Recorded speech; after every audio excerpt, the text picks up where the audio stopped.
Alright, we should be on. Can you guys hear me? I'm hoping everything looks and sounds correct. We are on. Alright, so I will mute my side live stream. So I don't do an internal feedback loop.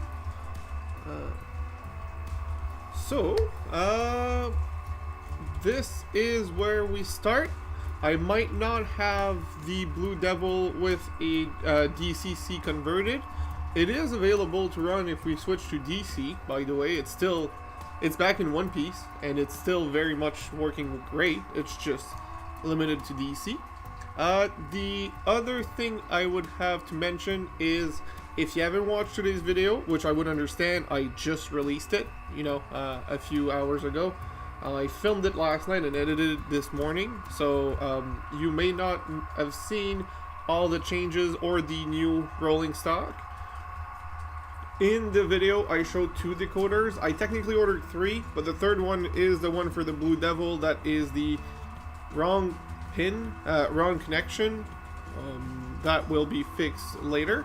But for now, we still had 2 decoders free, not free, but like in the order. One of the 2 has been installed in this little guy, you're not seeing right there. This one got a decoder because I was very eager to put one in. The loco is gorgeous and runs incredibly well, so adding a decoder just made sense. And the second one, I haven't decided what will receive it. I'm debating, quite frankly. I have a roster of engine that deserves DCC, and when I say deserves, I truly mean it. They're great engines that look great and run great, so picking one out of the bunch is very difficult. There are some that are ruled out for one simple reason, because they deserve a decoder with more functions to because they're so beautiful and so detailed. I do not want to not use the extra functions, so that will need some decoders. But I still have 1, 2, 3, 4, 5, 6 engines that could run with that 3-function decoder, and I'd be very happy with. And if I do that,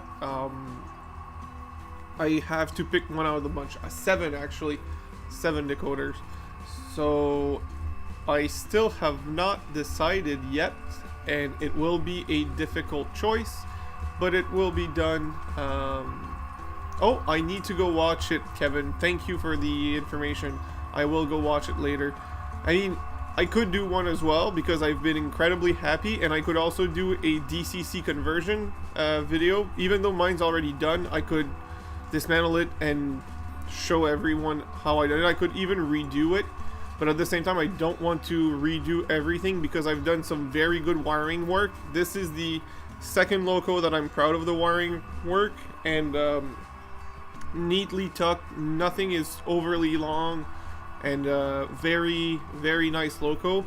It has a space for a speaker in it that, since mine is not DCC sound, it's just plain DCC, I tucked in the decoder there. I thought it was simple but worked great, and because I did that, it allowed me to have some free space somewhere else to add a bit of weight to the loco, because while it is great, it's not the heaviest loco, and any bit of weight is extra weight is always good. So I did add, oops, I lost the card. It's been running for I don't know how long without issue. The second the camera comes on, it has issue. That's the usual stream gremlins. But yeah, it needed a bit of weight and could use a bit more still. I just haven't found the proper spots to put it. I will have to rework that shell anyways because I want to add more lights to it. Right now it's just the basic lighting that it came with. Yes, they strike early. You are correct. So for that reason, I want to make it right and do it right. So I haven't done it yet. I want to do it once and do it right. but I'm very proud of the work, and it's one of the most easy conversions I've done, because of how easy it was to keep the clean wiring and do everything correct. It was really, really, really good, and it looked great.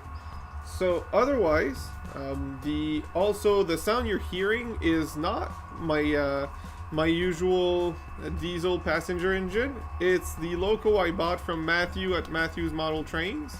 It is the Bachmann GP35 DCC sound. It's an Econo sound from TCS. I will have to say, I am not a fan of the decoder. The settings and stuff are not too up to my standards. After seeing what Tsunami 2 did, this one was not as good. I am just putting it out there. Hi TCT. It is not Matthew's fault. He showed me everything, gave me everything, gave me an amazing deal. Like, couldn't ask for a better seller and more transparent seller, Matthew. But it's Bachmann that let me down on that one. They bothered TCS to make it so that it was friendlier to their Bachmann Easy Command, making it weirder and harder to program and control on a regular DCC setup. The sound files are not the best. It's just not up to the standards it should be at the price they're selling it. Again, I got it for a great deal from Matthew, but he bought it new at a much higher price. Wow, it did it again. But yeah, so unfortunately, I will have to say Bachmann did not do a great job at this, but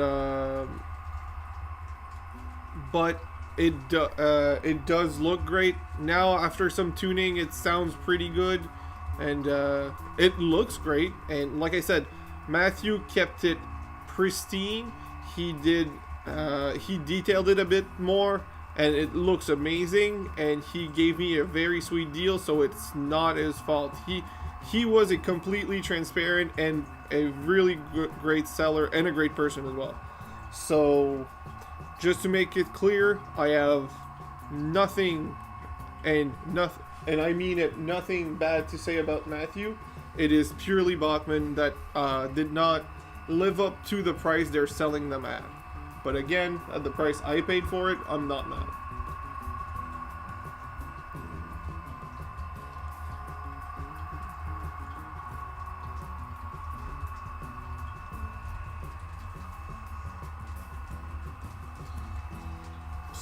So yeah, that's the updates for these two locos.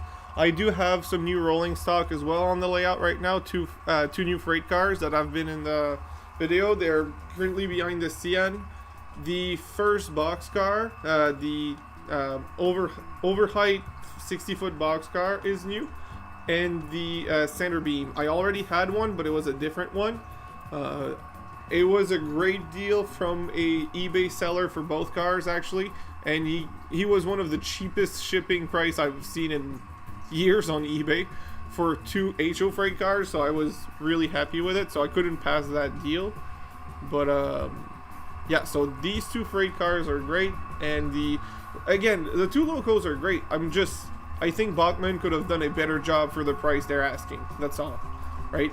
They're not. It's not bad. It's just either sell it for less or make it more regular DCC friendly for the price. So that's it. Otherwise, I've worked on the layout again. Do you see it? Yeah, we see it on this camera. I added some ballast here. I painted some details on the building since we last saw each other on the live stream. And I added the four girder sides to the bridge after I painted them after the stream. So very happy with how all of this came out, and from now it's a slow and steady progress on the layout. And I don't remember if I had as much ballast done on in front of the tunnel or not, because the tunnel itself, the front of the tunnel was ballasted, but I did a few feet more of ballast, but I don't remember when, so I don't know if at last live stream it had ballast after the turnouts or not. That one you guys will have to remind me if you remember. If not, it's okay. So those were the layout updates. I've also started, you won't see it on these camera angles, but I've started clearing up the bench work of the main N scale layout to have to prepare for the extension and proper bench work for the full N scale layout. It will come back. It will be something, how do I say this? It will be the standard, a bigger size and a more standard layout, but it is something that's gonna come much later. I'm just working on it slowly but surely, and I want to take my time to do it properly. I'm trying to make sure the couplers stay fine.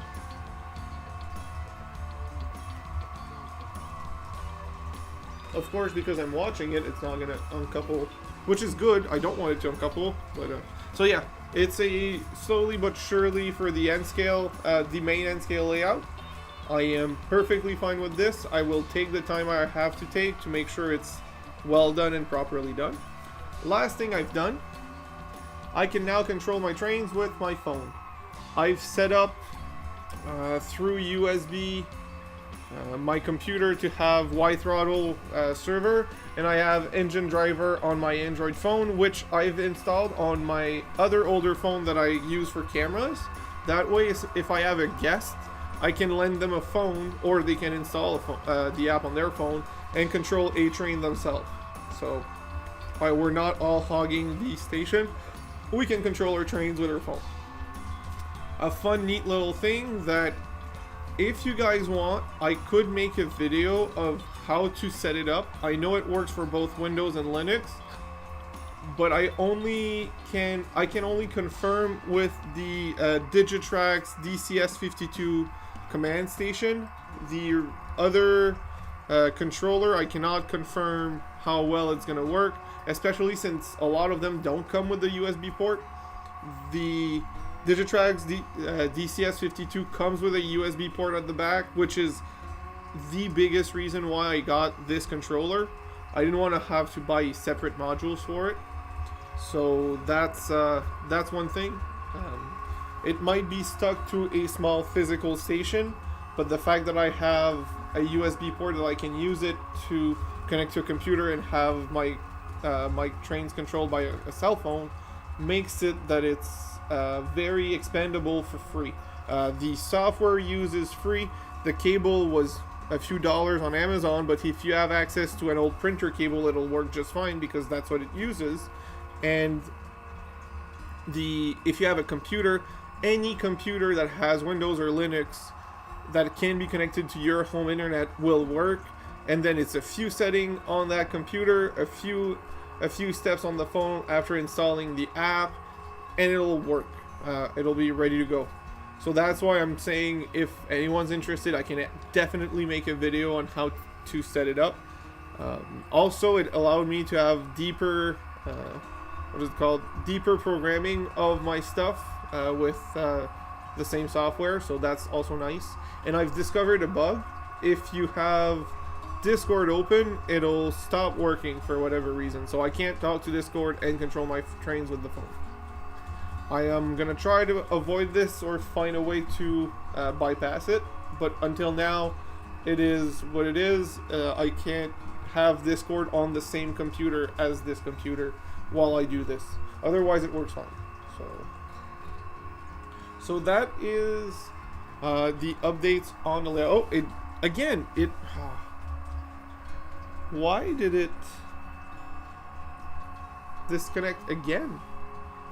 It was fun. I tested for half an hour without issue.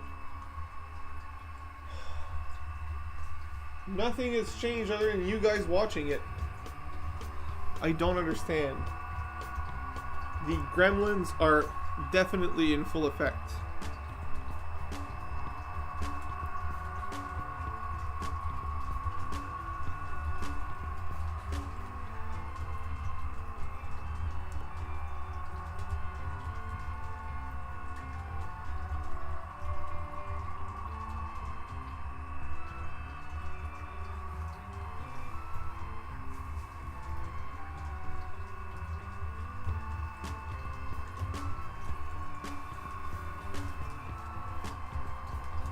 Hello, James.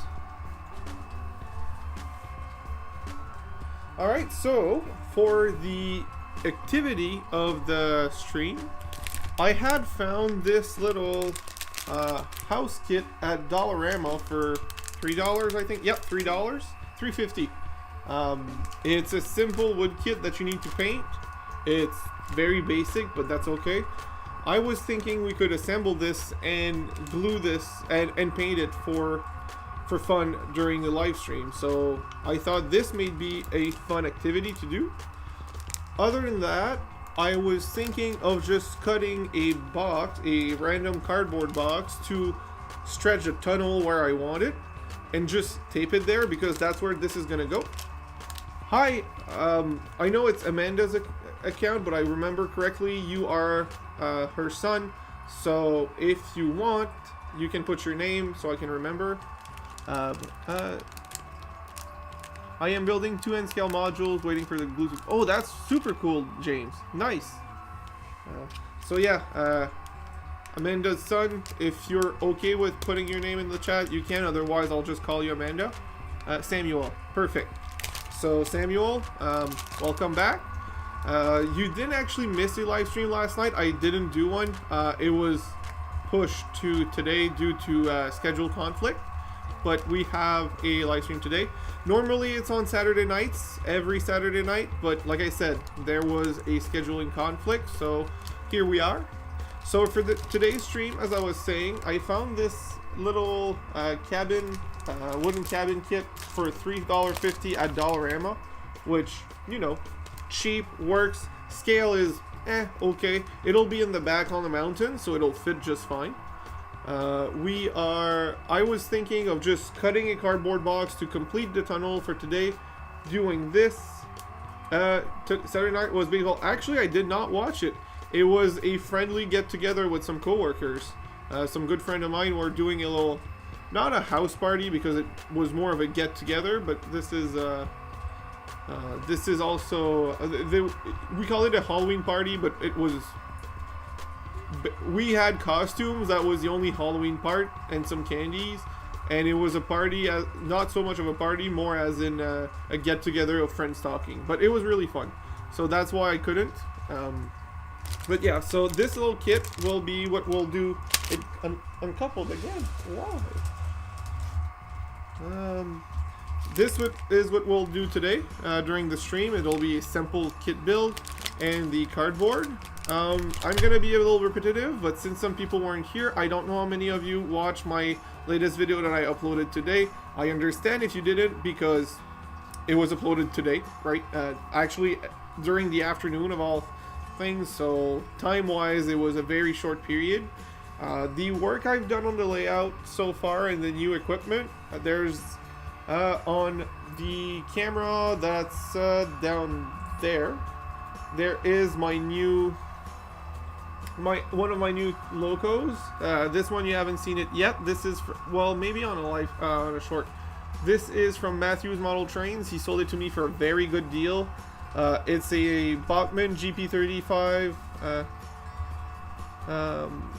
That's understandable, James. I wasn't expecting anyone to have watched it. Like I said, it's such a short notice, and Sundays are usually busy for a lot of people with church and or family get together. Both can be also at the same time. So I got this loco from Matthew's Model Trains for a very good deal. He sold it to me. I reset it, reprogrammed it. I also finally put a DCC decoder in this little GP15. Love this little guy. Works great, looks great. I've detailed it a lot. I will keep on detailing it by adding some lights to it. Very happy with both locos. I put some paint on the interlocking tower, the control tower I call it, just to add some more detail and texture. So those were the updates, and yes, the GP35 is a sound loco, so that's the one you're hearing right now. I set up to control my trains with my phone, so it's a little bit more precise, and I can control both at the same time. I don't have to change every time. So if you hear,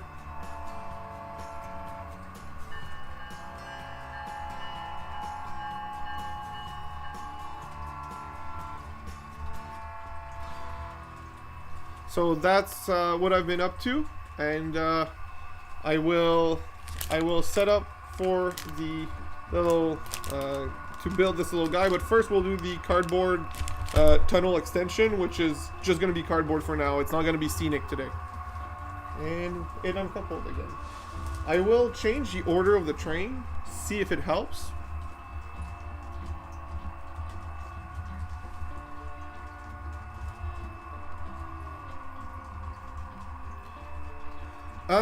I'm not sure, quite frankly, Samuel. I did, well, where the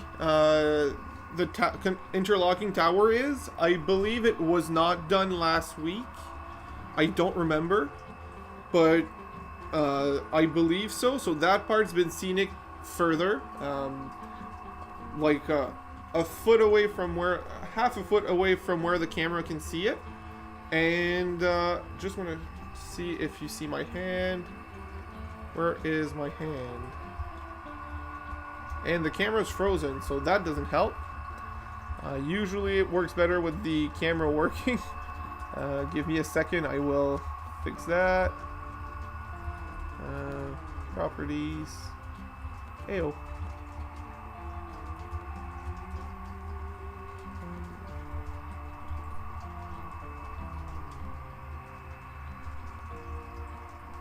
Come back, please.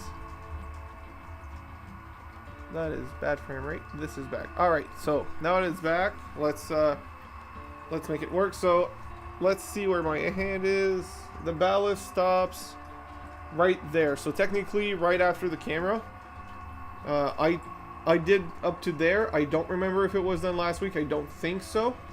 And also where the upper left camera is. So right there. I don't remember last week either, but it's been, there's a bit more ballast than what you can see there done. So I don't remember if the turnout was ballasted or not. If it was already done last week, all I showed you, then no. If some of it wasn't, then that part was. So that was the latest ballast that I've done, but I'm pretty limited since I forgot to go grab some glue, and also I'm running out quickly of ballast material because it turns out it runs a lot quicker in HO scale than it runs in N scale. Who would have thought about that? I will change the order of the train to see if it helps.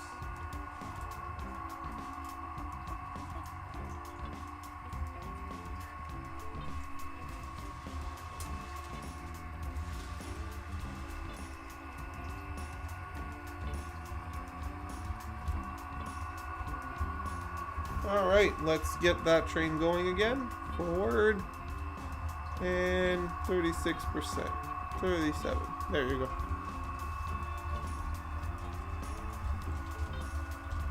So that would be my answer to if I ballasted. I'm not sure. Let's hope that was the answer you were looking for. If not, I'm sorry.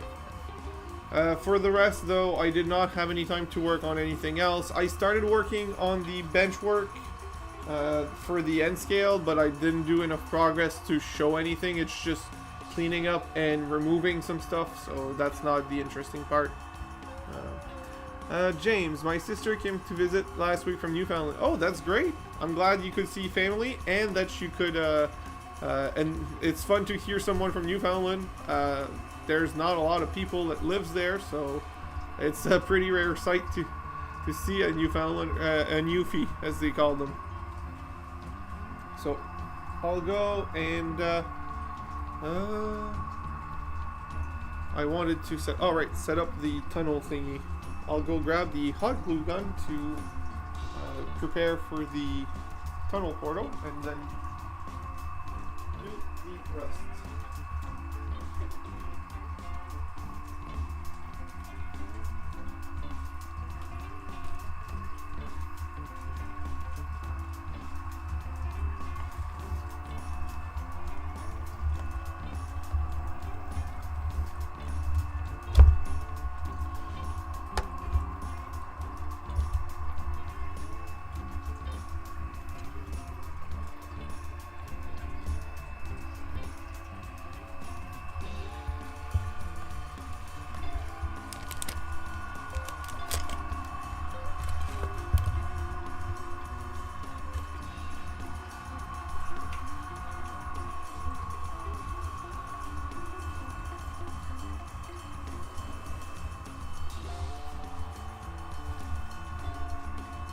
I have this random box that seems to be the perfect size for the tunnel around there.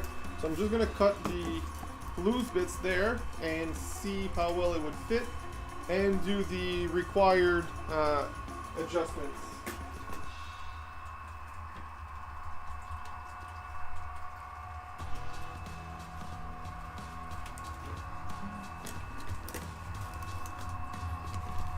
So what I do, it's pretty simple for my ballast. I mix Elmer's white glue with what is it called? With just water, and just mix it. I think it's a 3-to-1 or 4-to-1 ratio. I know they say you should only do 50-50.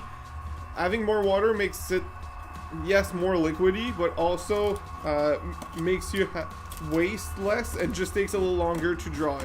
As long as you put isopropyl alcohol first so that it spreads everywhere good without moving the ballast, then you should be good with that.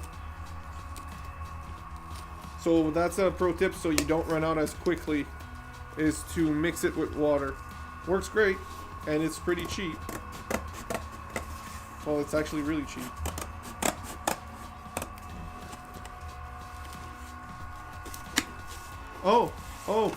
Yeah, good idea. I will also be, I don't even think I'll use white glue. I have some Mod Podge. I think that's the only glue I have left because I used a lot on the ballast. So that might be what we need to use for the kit. And yes, I use hot glue very often for mountain and scenery work. So.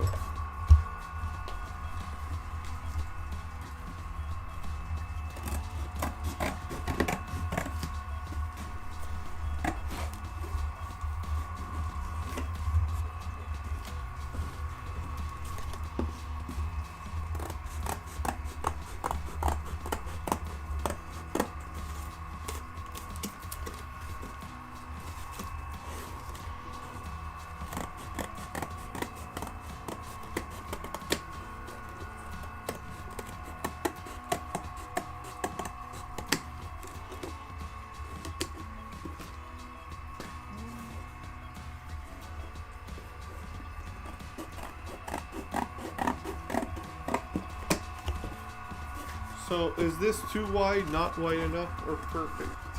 I hope it's perfect, but if it's too wide, I'll fix it. If it's not wide enough, I'll figure it out. I'm pretty sure it'll be too wide. Oh, the hot glue gun. Oh, we'll put it there.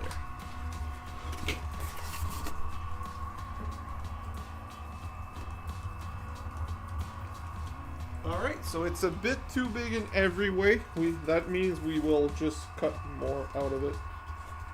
One side needs to be completely removed anyways. Don't like this end.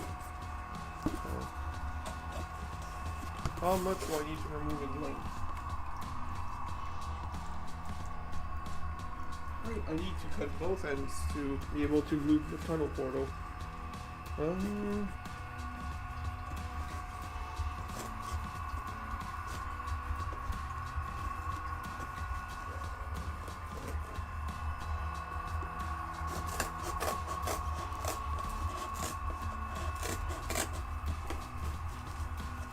So you guys are seeing me working on the layout raw, without any editing. Oh, hi Jeff.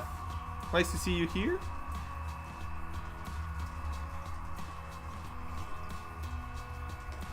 So today we're doing some scenery work live, because why not?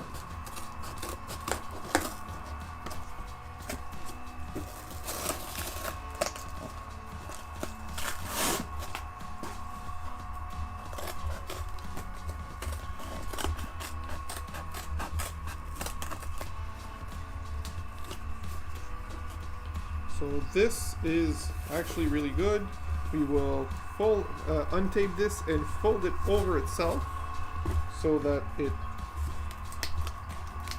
narrows down a bit without messing up everything.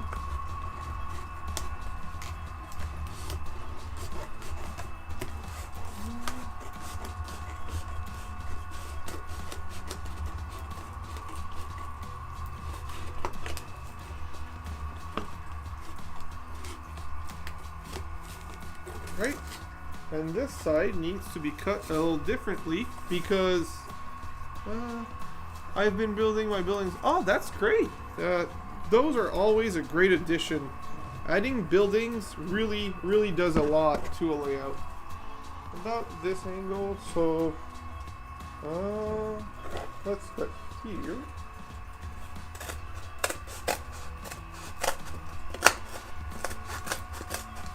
So, and on the other side, let's cut less so that I can create the angle that I want the tunnel portal at.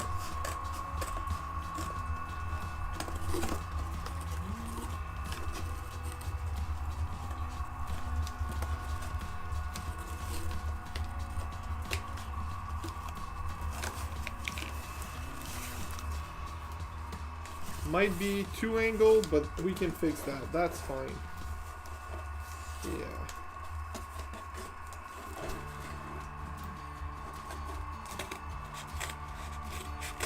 Or maybe not. It'll be fine, I guess.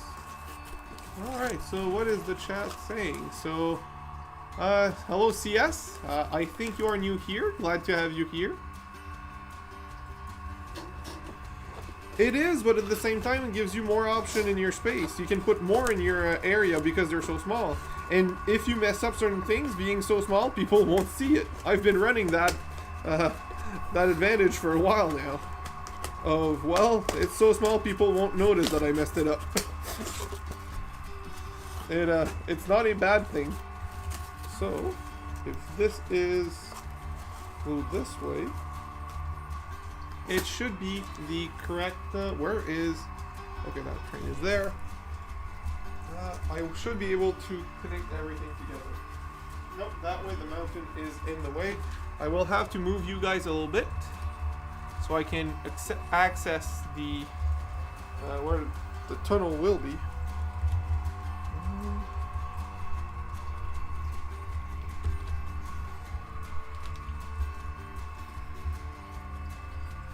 I will just leave the trains without my face running.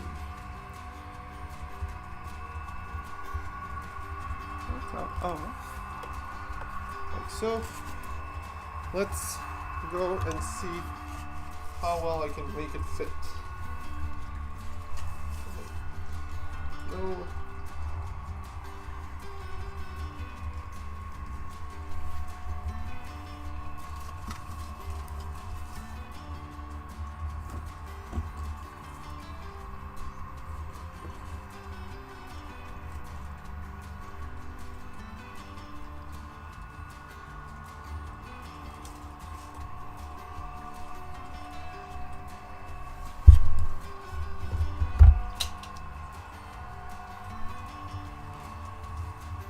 So, it fits properly, but it's a little too high.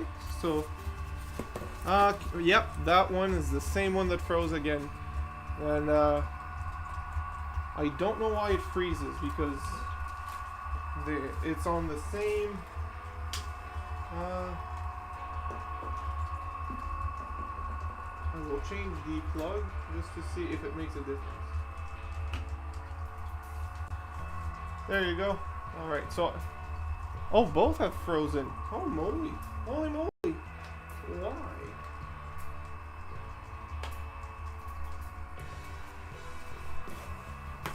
There you go. I am sorry about that. I didn't know... that both froze. So as I was saying, it's about a thumb too high, so I will cut into it. For the height. And what's nice, it's since the train's going down. Did the upper left freeze again? No, but it's stuttering a lot. Why? Something's happening here because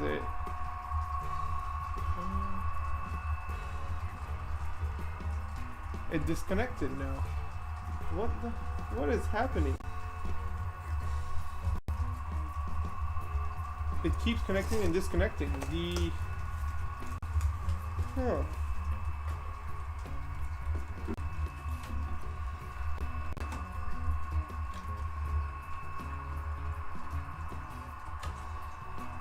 It's definitely being funky, but I don't know why. So that one's good. The other one froze. It should be fine.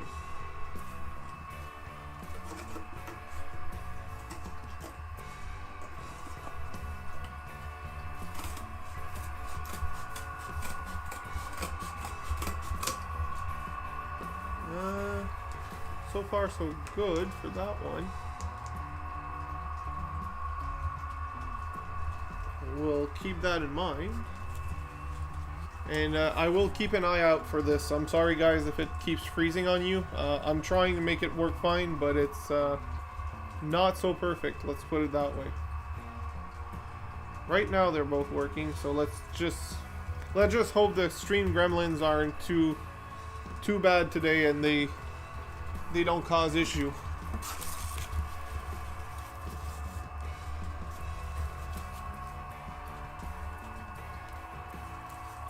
I mean, I am spending days here, so it is absolutely a thing. I will not hide the fact that I'm spending days down here.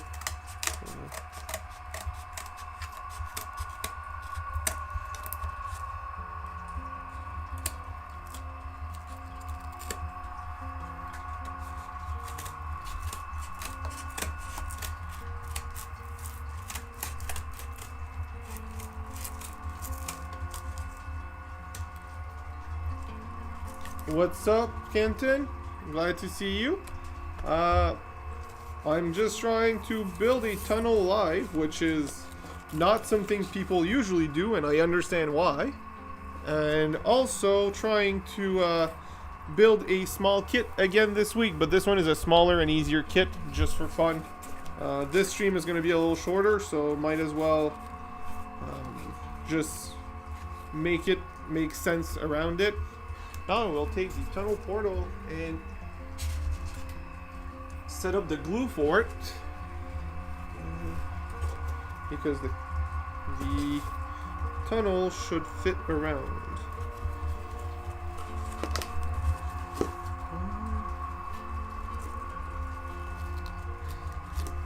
Either I did something wrong and it's still way too high.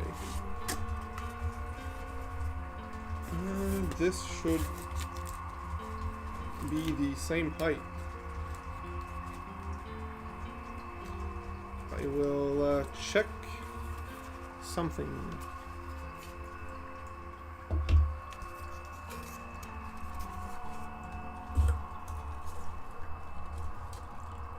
So the back is fine, but the front is too high, meaning I will have to cut an angle at my tunnel itself.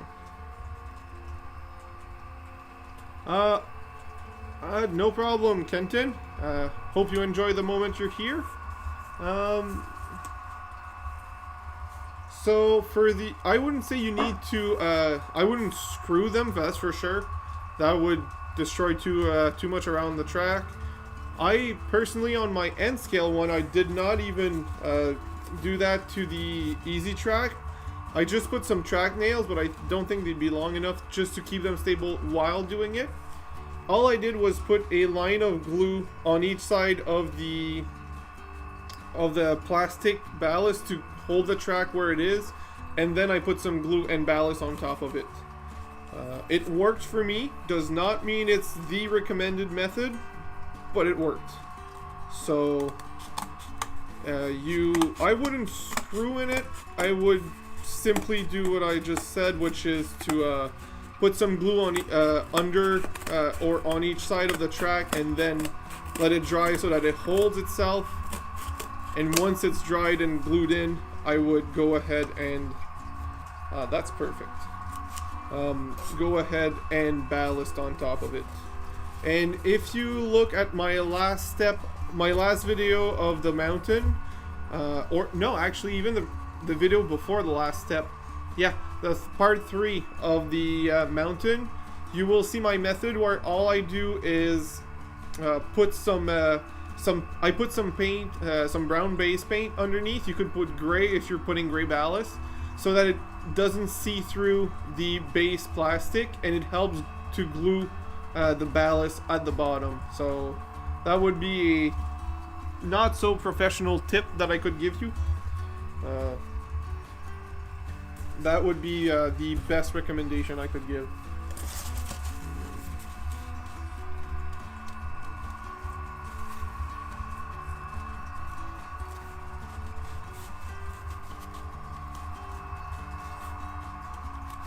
Alright, let's cut the second side of the tunnel.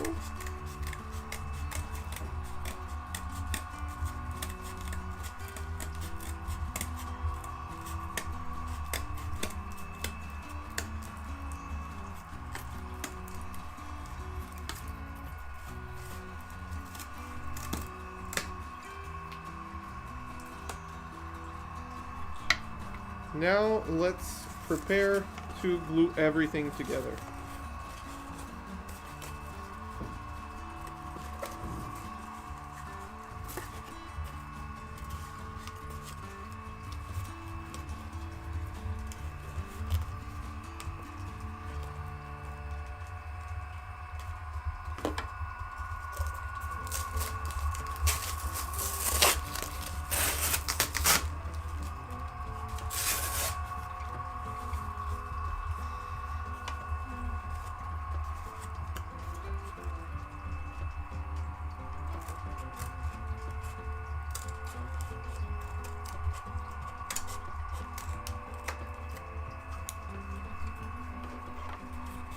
Like so.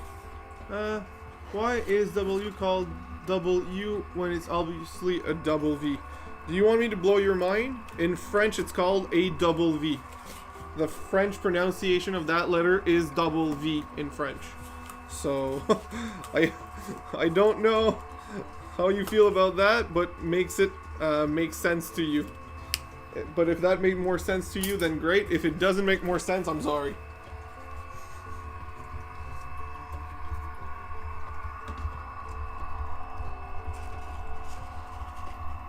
I think that's the proper line.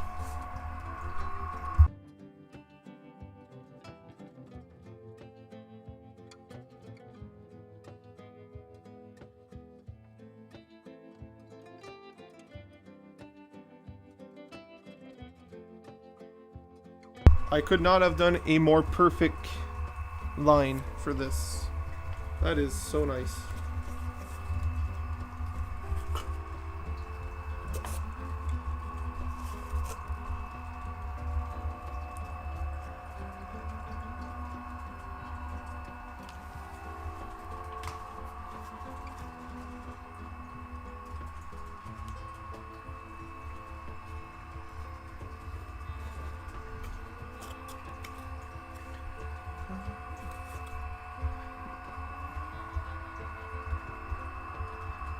Yeah, Cajun French is not exactly the same. It's been heavily influenced by the English language, being stuck in an English area, but it's a very interesting language for that, for sure.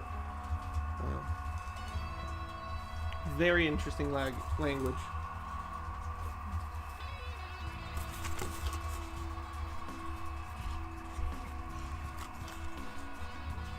In theory, everything should line up here.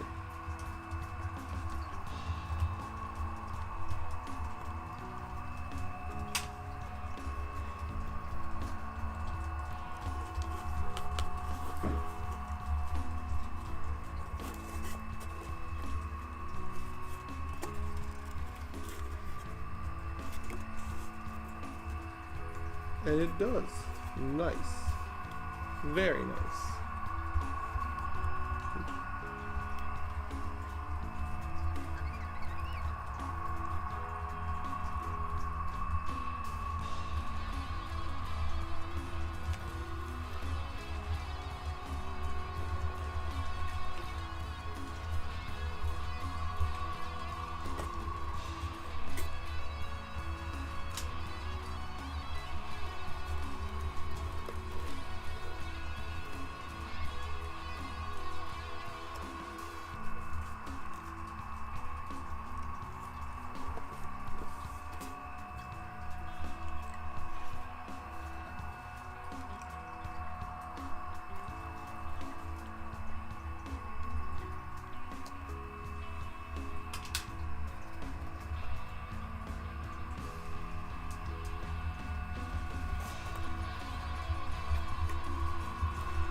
I may have messed up the... Oh, I did.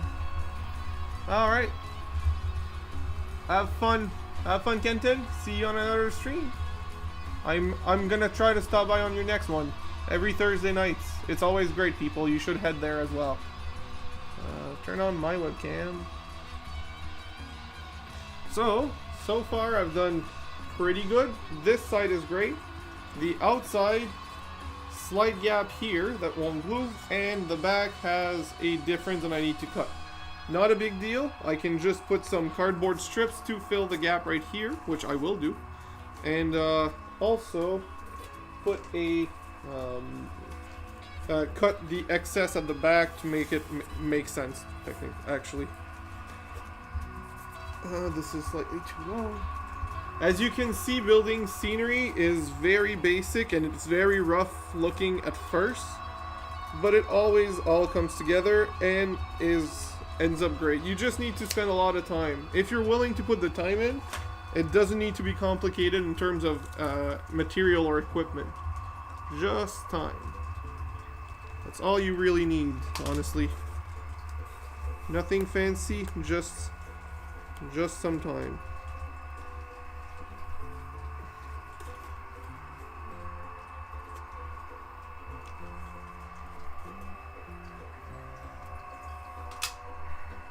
So I glued in the patch strip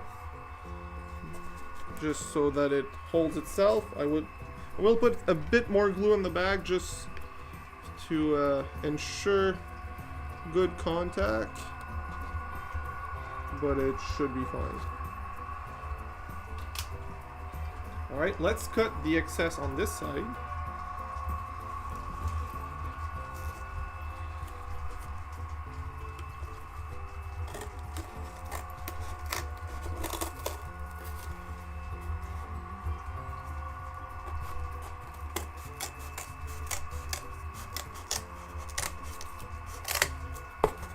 There you go. And let's put it on the layout and see how it looks. It's gonna look cardboardy, but at least it's gonna be something.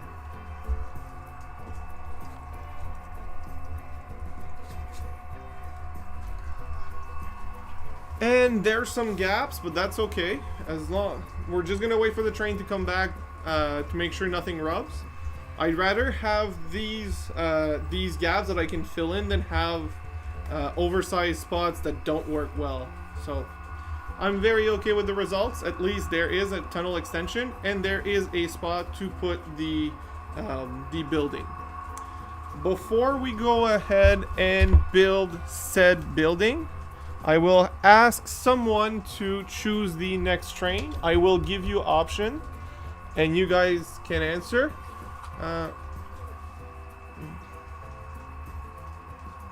I will look. I believe someone new was in the chat. Oh yeah, CS. Is CS still in?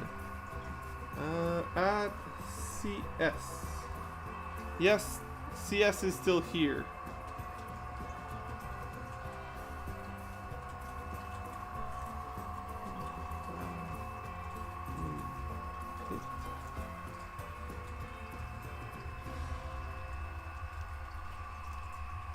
Oops, I'm typing in something.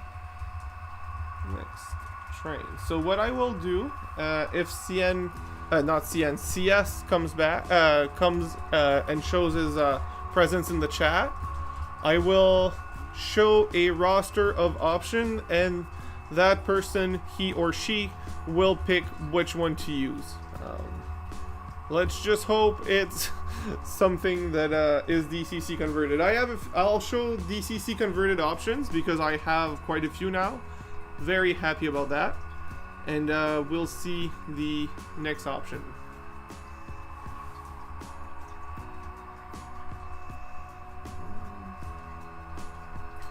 And no, this is not a scam because you're not winning anything. You're just selecting a train. It's actually me saying you get to choose the next one. So until the delay comes back and that person answers, I'm gonna go grab some water and I'll be right back.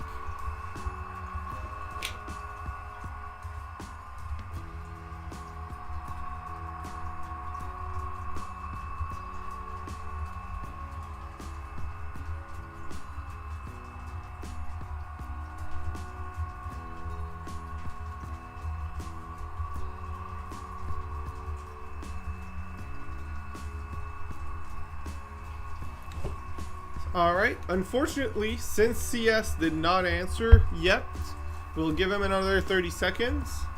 I will pick someone else to pick the next train. And I'm saying train because I've already built some consists that I know work well on my layout. So I'll show you some locomotives and tell you if it's a freight or a passenger train. And that person picks from the list of options. Alright, so unfortunately CS did not answer. What we will do is ask Samuel on Amanda's account. Hello, Trainmaster. Samuel, you will pick the next loco out of the list that I will give you. I will put them all in a very easily viewable spot. And just making sure nothing's frozen. No, nothing's frozen. Perfect. So I will stop this one. Actually, no, I will keep it moving. That's actually a better option. So Samuel, I will show you a few options in the bottom right, bottom left camera. Actually, no, bottom right camera will be the best way to put it. So I have the RDC as an option. This will not have any cars with it. It'll be just the RDC. I have this CN loco that will most likely have this consist there, just a different loco. I have, just a second.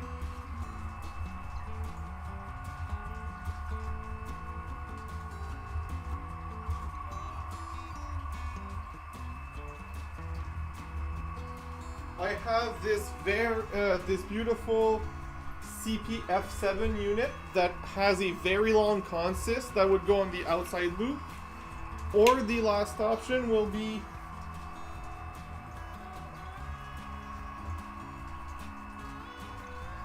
this beautiful Via Rail loco with a Via Rail passenger train. So pick one of the bunch and let me know which one. I will put the consist that goes with it on the track that goes with it,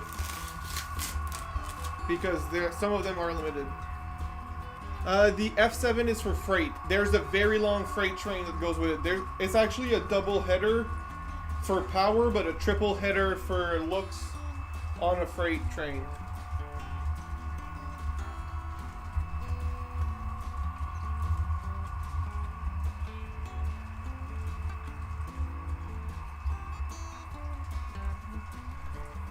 Let's do the F7. Perfect. So this one will go on the outside loop. That means I will park the current little GP15 because it's too gorgeous not to put it on. I will go put it back on track.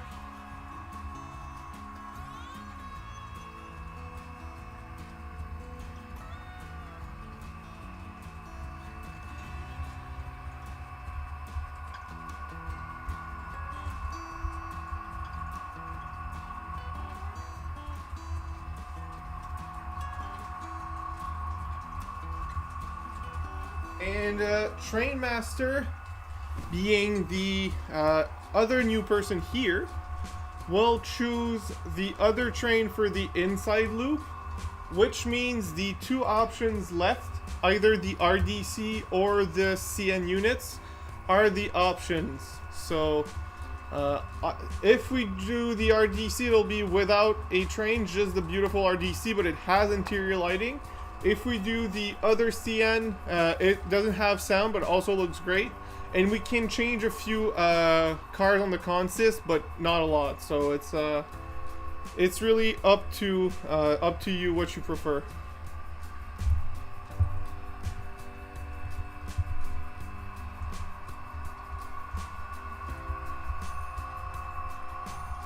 The CN unit, perfect. I will do that for you as well. I will just shut down this one and swap out to the CN unit. I just want to do the CP first to make sure everything's parked in a safe spot.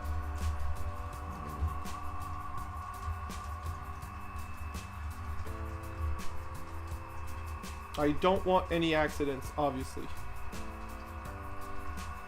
My first train actually is it's currently not on camera because it's under the bridge, but it's a CNF7, but this one has not been converted to DCC yet. Otherwise, I would say that the first singular engine that I got that works really well and I still love is the CN you've just asked me to put on. So that would be the first real loco I got, and that is quality, and that is the a gorgeous loco, and I've been upgrading it and loving it ever since. So just making sure everything's correct.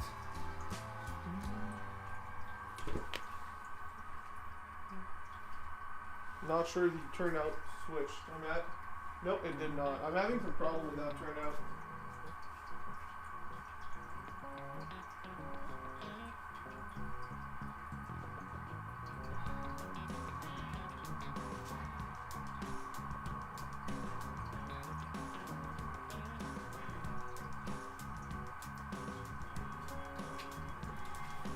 Alright, so let's move the F7s forward with a beautiful freight train in the back. And once that's parked, I will bring around the GP15 to go to park it where the F7s were parked. So, reverse.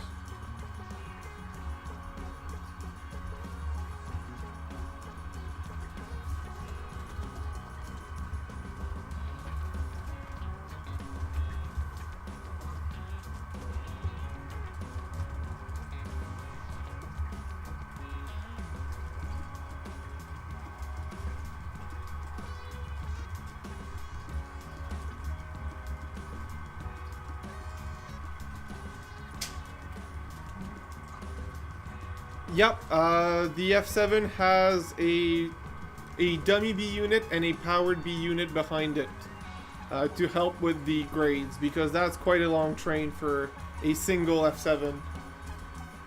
So it's an F7A at the front and two F7Bs at the back. Well, right after it.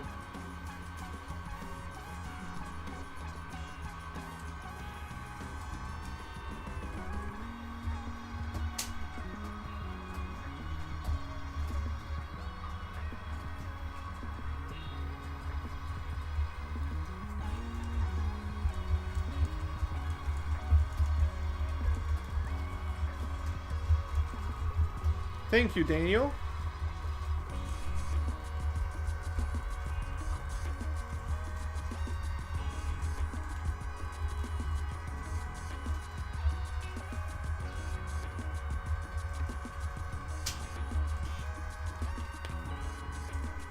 Perfect. Everything switched. I will stop the GP15 on the track to be parked safely.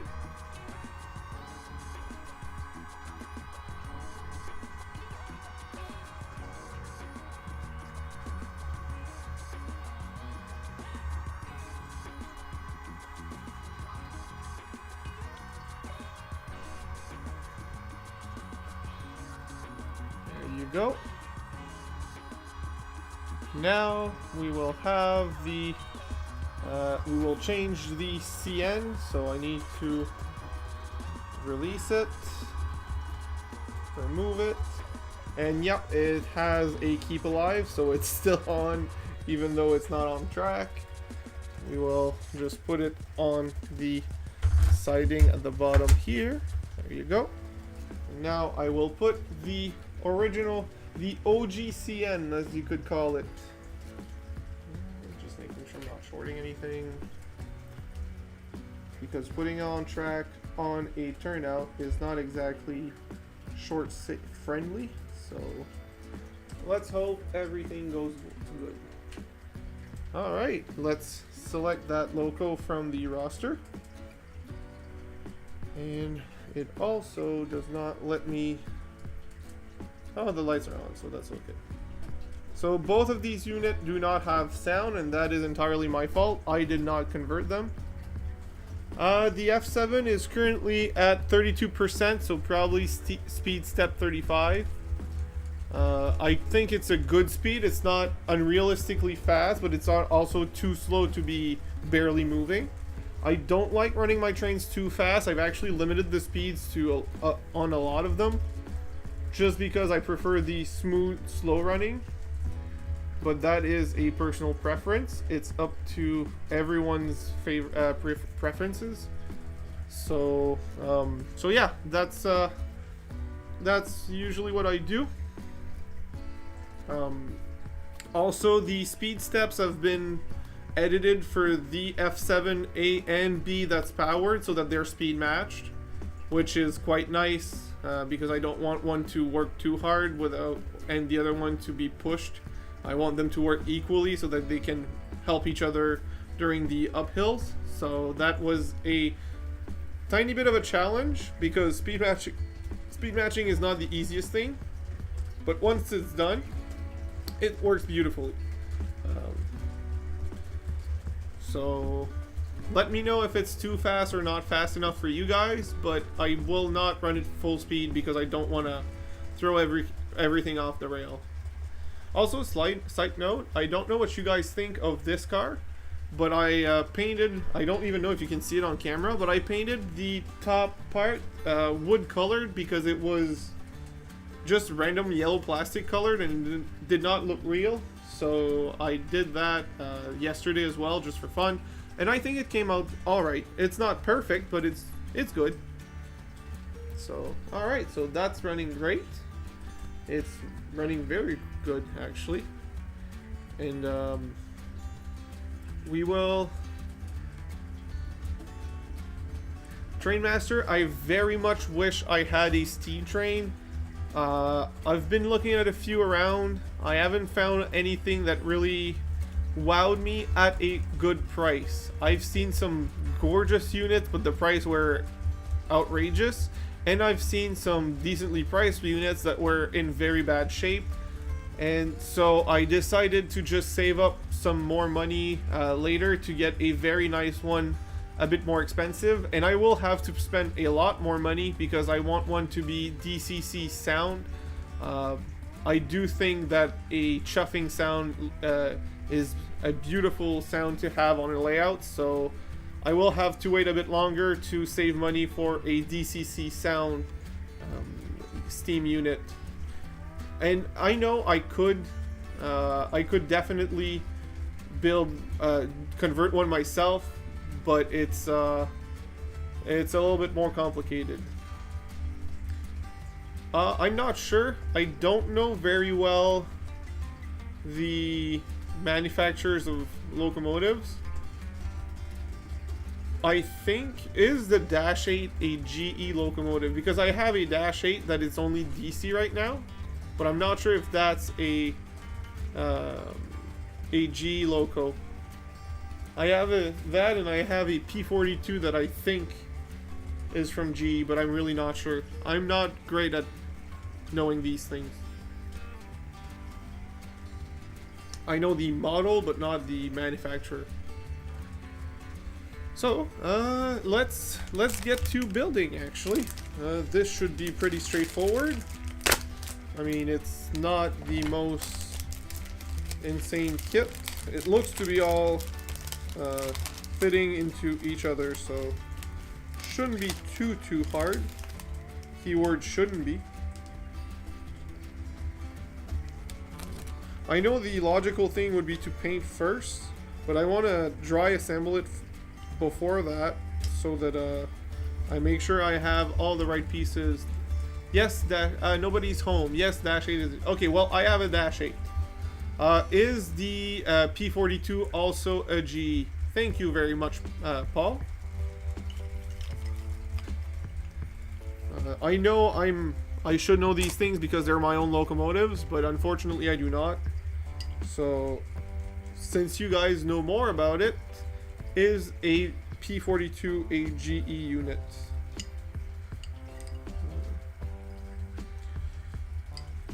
I dropped the piece. I don't know where it went. I think it's part of the chimney. Yeah, it's the chimney that fell. Oh well, I'll do everything without the chimney. I just need to start splitting the long piece for the long wall with the short piece for the short wall.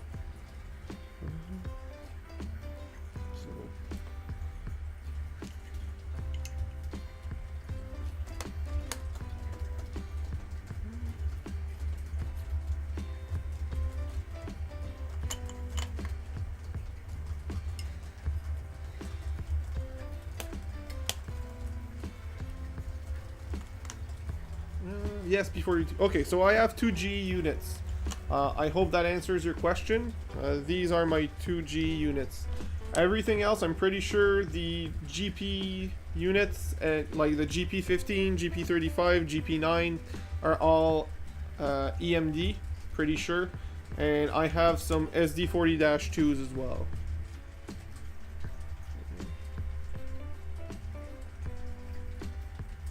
Trainmaster, what if your HO scale train set was bigger? What would you do?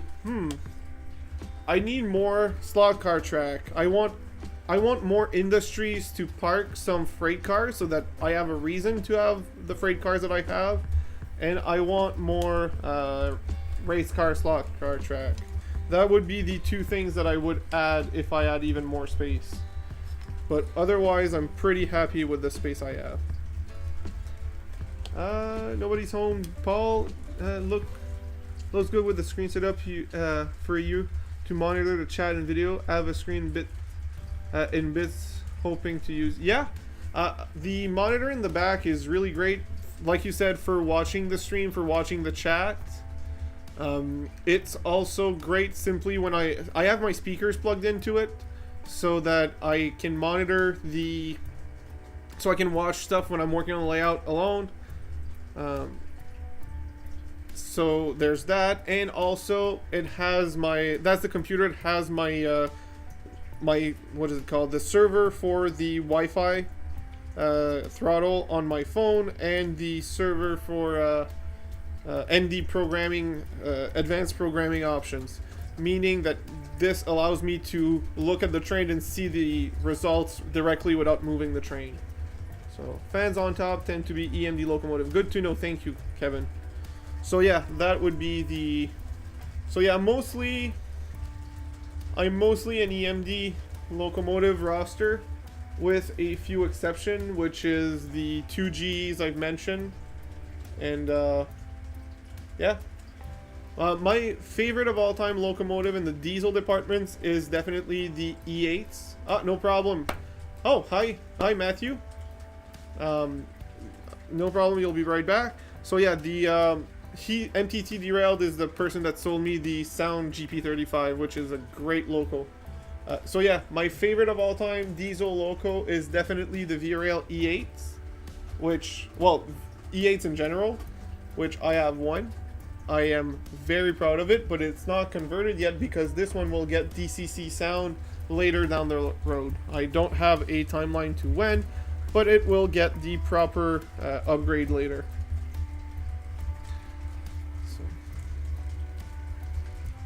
So that is the plan. Now let's get to building. So actually, the wood is already warped and it's not even painted yet. That's off to a great start. I will paint it first, or will I? No, I won't. I always end up not painting it first, while the warping is making it so that it won't glue straight. That is not so nice. Thank you, Dollarama. So I'm not... So how do I say this? I'm not a huge fan of the sound itself. Most of my locos that I've converted, I only converted to DCC silent, and I'm very happy with. I love the sound of the metal wheels on the track.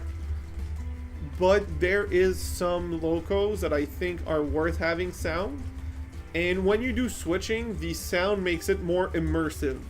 So I absolutely do see a reason to have sound in HO scale. In N scale, I find the sound too tinny, so it's really not that good. For HO scale, having bigger speakers makes it that it has a little bit bassier sound. It's not a bassy sound. It doesn't have much bass, but it's still a better sound. I definitely see the appeal of the sound because I have two and I love them. But sometimes I just mute them because I just want to hear the clickety clacks on the track and just run it as is. So that is my opinion on sound locos. I don't think your whole fleet needs to be. Running more than one sound locomotive at a time actually becomes overwhelming very quickly. It's really loud. So there's that as well. There's that you need to keep in mind if you have sound locos. But in general, sound locos are nice. They're just they're really not a necessity. And it is improving, yes. Amanda, well, Samuel, do you have any Union Pacific locos? Nope, I did not. I do not, and I don't intend to buy any. I don't have any plans to buy any. Not that there's anything wrong with Union Pacific locos. It's just since I'm doing mostly Canadian, it wouldn't really fit my layout, and also I'm pretty much maxed out in the space that I have for trains in general. So buying more locos would not be a smart thing to do.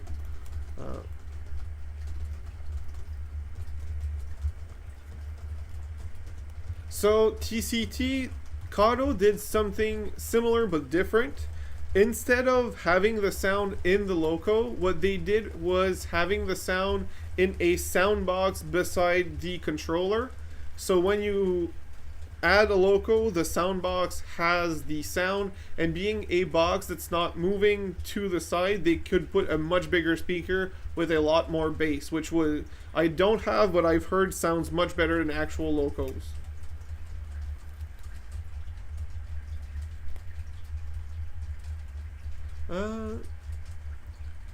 The sound at first was a nice novelty, but I rarely use it anymore. Love just hearing a train run, very relaxing. I agree with you. I still use it more often than not.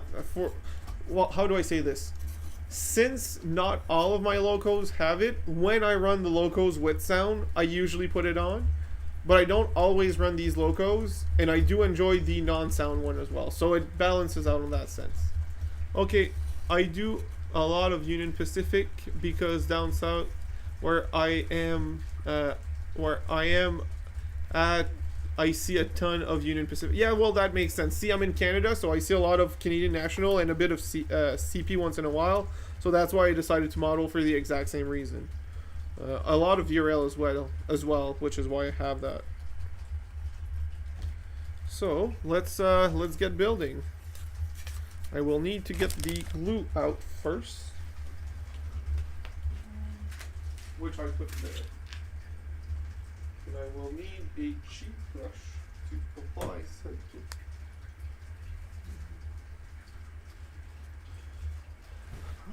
What's better than a cheap brush? A piece of cardboard.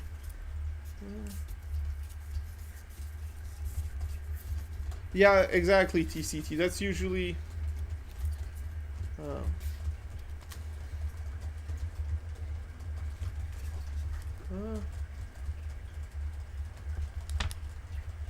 I think in the future video you're going to add I will add railroad crossings, more than one actually, and I will try, keyword try, to get them to be activated by the train going on, not just always on, but I cannot promise anything because I don't have the full setup for it. I will see what I can do, but that is absolutely a plan, but also absolutely just a future thing. Nothing's guaranteed right now, so I don't want you to put your hopes up anytime soon. I don't have a time frame or timeline for this. I want to do it, absolutely. I just don't know when. I had instructions not too long ago and I lost them. Oh, right there. Let's see if they have specific steps or amount. So send smooth connect.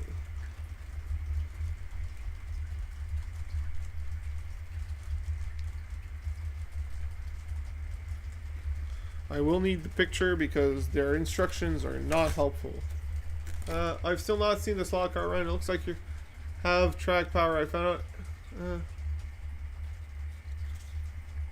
So you are all correct, TCT. I have power to the track, but I'm having power issues along the track, so that's why it still hasn't run. And it's not a priority right now because I'm enjoying the rest. As simple as that. 1, 2, 3, 4, 5, 6, 7, 8, 9, 10. Okay. That is simply why. And you are correct as well that it's better for S scale, the HO scale, but Hot Wheels are also 164 and they're close enough for me to be happy with it, so I'm just happy with what I have at this point. I'm not being picky or I'm not trying to get more than what I'm not trying to go fancy and all different cars. I just want something that works. So if these work as is, hi Colleen. Train Master, CN and Via Rail is what I'm seeing at where I live. A bit of glue, and 2 long pieces. So this will go in here. This will go in here. And I need the other one that has a flat side. Where is the other short one with a flat side? And of course is the last one that I pick.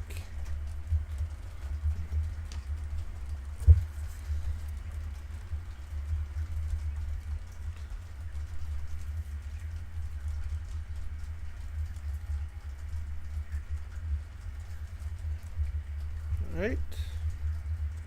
Let's put this in where it belongs. Let's put this one in where it belongs, and let's put it on something solid so that it actually stays straight. Like so.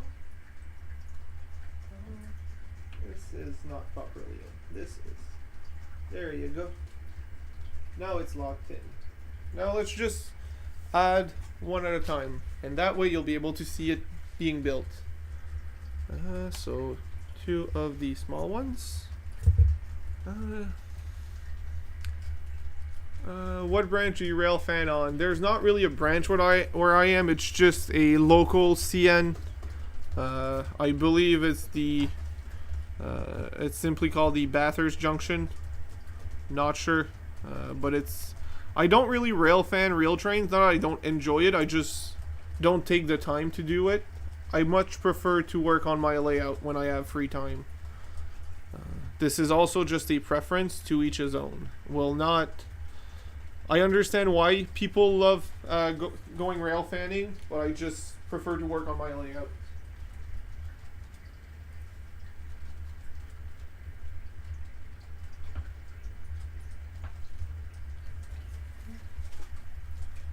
So just making sure I'm not missing anything.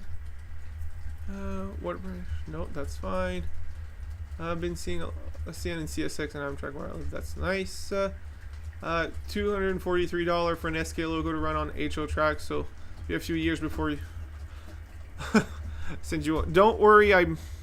Honestly, I think I will have a policy of no gifts. Simply because I'm limited in space, so having more trains will be very difficult to use them properly, but also because I'm trying to I want people to enjoy, how do I say this? I'm picky on my trains, and I want to enjoy the most out of the trains that I have. So instead of having a lot that I barely use, I want just a small amount that I use often. I think that is a decent way of working on your trains, well, seeing your layout, but it's to each his own, right?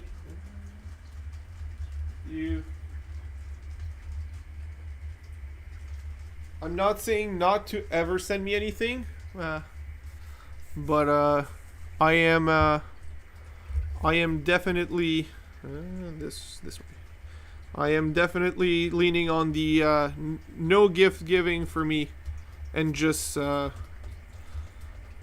rolling with what I have. Also, I want people to enjoy the layout themselves. So if you guys are sending me stuff, you're not in, that's money you could have used on your own layout, which I believe you should have priority on your own with your own money. Fussy Canadian. Yeah. I am fussy actually, and I just think that people. I've heard that some people prefer to give trains to people with layouts online so that they can actually see the train run, because they don't have the space to make a layout and they want to see specific they want to see specific rolling stock running, and I understand that. I don't want to disappoint anyone if I don't run them enough, because I'm fussy on what I run, and I also want to run as much as possible of my rolling stock. So yes, I am fussy, but it's not for a bad thing. Enough getting stuck at a railroad crossing for me. Combine rail fanning and working. Yeah, that's the only unfortunate part. Where I live, the few railroad crossings that I have are not on my way to work, and there's not enough trains to get stuck on it. So unfortunately, I don't get to do that. Oh, sorry guys, I'm late. I was stuck at a railroad crossing, not enjoying it at all. By the way, Trainmaster, for Thanksgiving, I don't have any plans, but technically, since I'm in Canada, our Thanksgiving's already gone by. We have Thanksgiving in mid-October in Canada, instead of the end of November like you guys.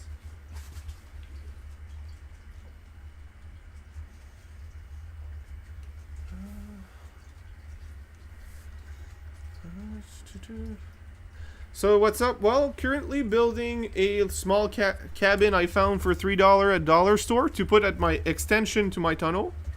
That's what I'm doing. Also, I've enjoyed your loco a lot this week. Well, the loco I bought from you. Very happy with it. I finally got it down to what I wanted. The horn sound is still not 100% where I want it, but it's okay. I'm still perfectly happy with it, so I will not complain about it. And other than that, I've been simply working on the layout for the stream and looking at the chat. So very, very, very pleased with today's stream so far. See.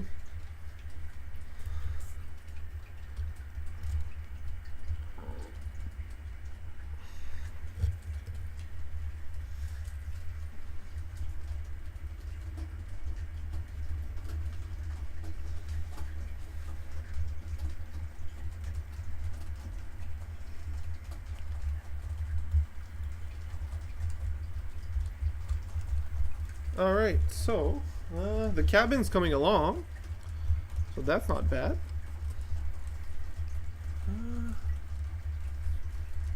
You're correct, TCT. I think it's a good thing that I know what I like. I definitely have some locomotives that I wish I had, and some pieces of rolling stock in general.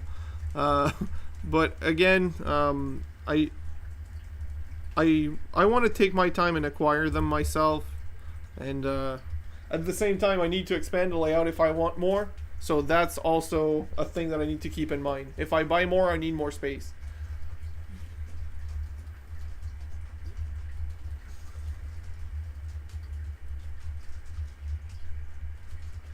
Cabin is just needs a teeny quilt for it. Yeah.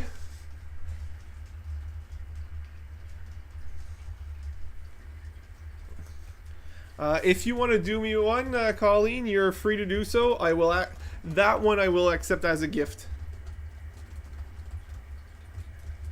At one point, so I see trains all the times in Westlake and at the base of the L10 bridge. The thing is, there's a ton of oil refineries, so trains are only moving at the speed of snails. Yeah, that makes sense. One point one broke down inside the plant and we were just stuck there. Oh boy, that could have been long. That was my other hobby. Can you tell? I could. I could. Neither, Dave. I was supposed to do it yesterday, my live stream, but I ended up having personal plans, and instead of just completely canceling, I moved it to today. So, neither. I have not been doing a 24-hour stream, and you did not miss anything from me. So, there's that.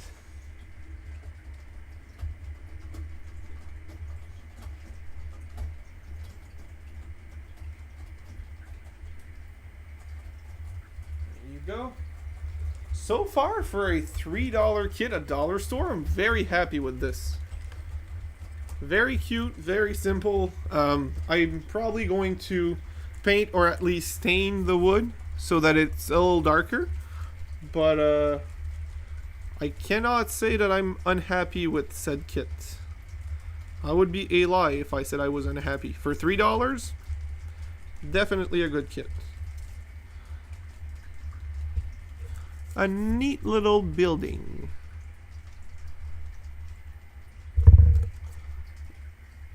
What size of the main loop? 4x10 actually.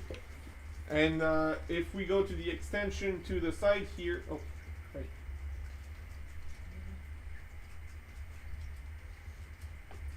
The upper main loop is 4x10. The inside loop you're seeing here is 4x6.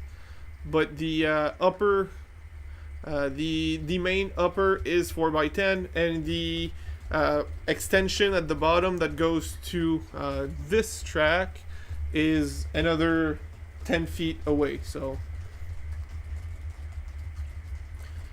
if anyone is building a layout, the only recommendation, a layout that is more of a table style, less of a shelf style, I would definitely, most definitely recommend going to at least 4.5 or maybe 5 foot wide, even if it means a less long layout.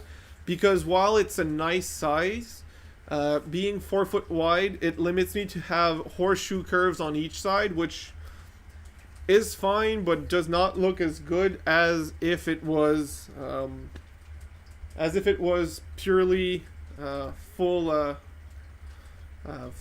How do I say this? Full width.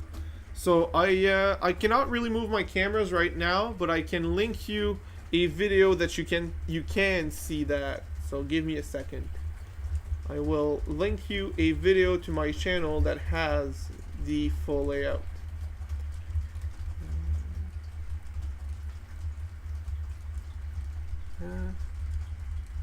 And when I lived in Jennings, I saw trains go by on the main line, just never go the south of the track unless you know so give me a second there. I'm just making sure that everything goes to the link. You bought another webcam? I'm curious, did you get with this N60 or N660? Did you go for the extra 6?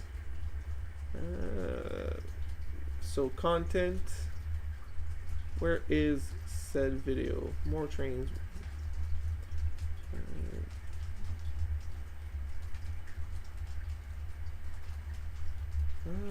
Copy link, chat, paste link.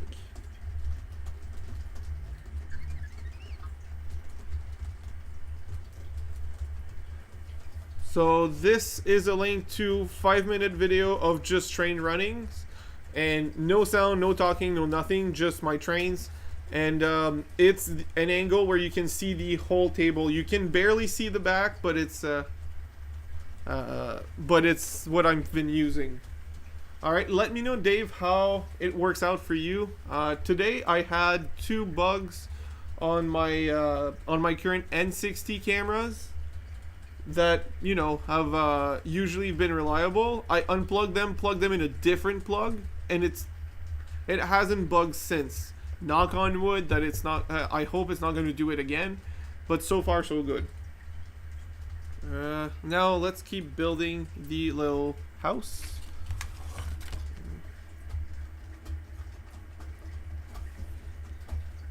It seems to have some extra pieces that I'm not sure where they go.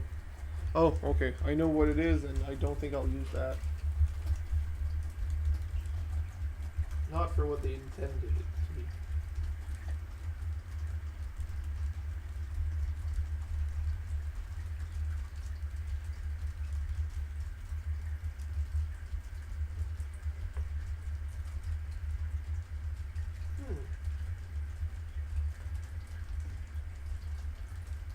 Really? Huh. Wait, is it intended to go inside? Ah, not really, but kind of. Okay. That's interesting.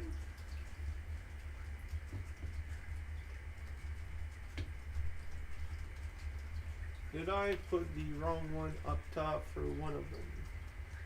Doesn't seem like it. I don't see any that the gap was at a different spot.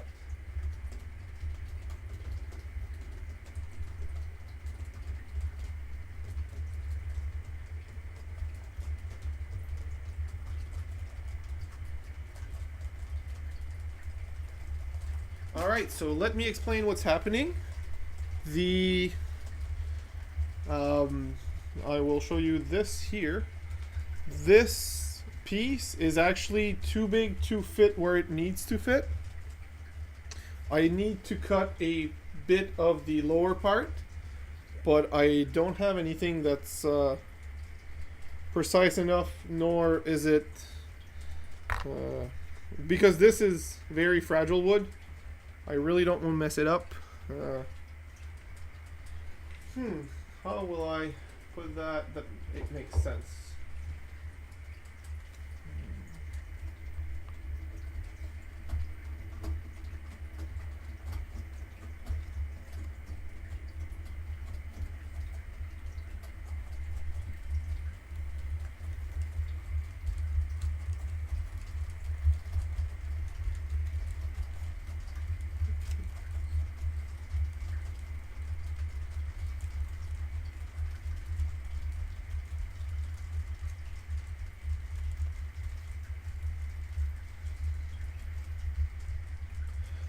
I checked, and every pole for the because it needs to fit in the I will turn on this camera.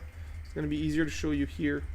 I've checked at every pole. It needs to be this way inside a long pole, and every single long pole was identical with the identical size of slot.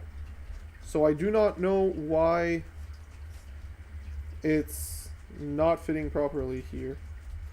And the smaller poles, none of them has a slot either to make it fit with the none of them is a smaller diameter,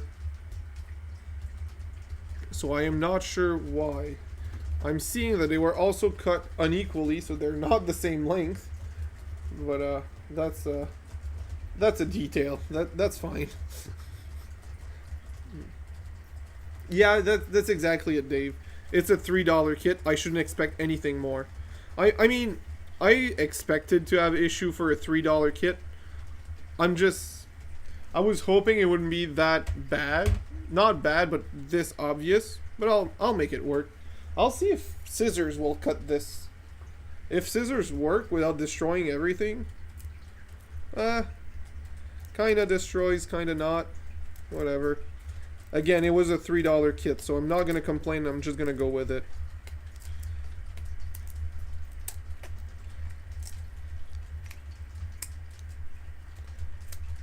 There you go. Not perfect, not a problem. $3 kit. Yeah, sandpaper would take a lot more time to do the exact same result, so $3 kit, just roll with it. Yeah, perfect. Scissor trick worked. I will just use scissors.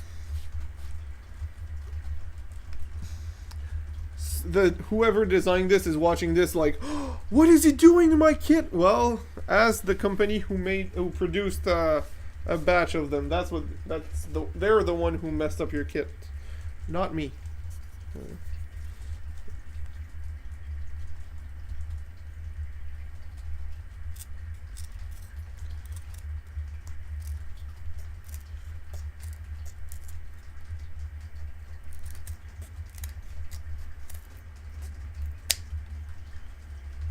Alright, let's glue the other one.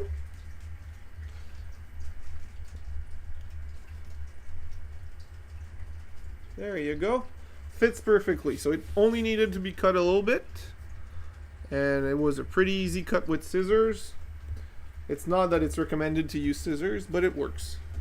So this is going great, actually. Like I said, if I was smart, I would prepare this and paint it all beforehand, but I will not be smart, and I will paint afterwards.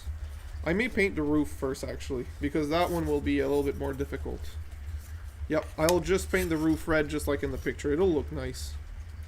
Also, wet paint might unwarp the wood because it's very warped.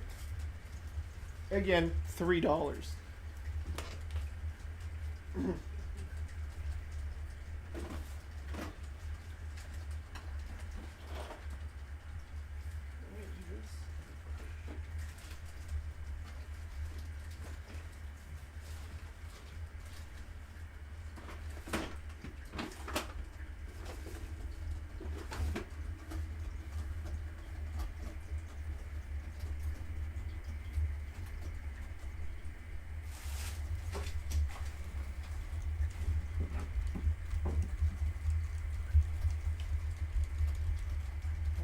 I'm looking for my brushes. I'll be right back.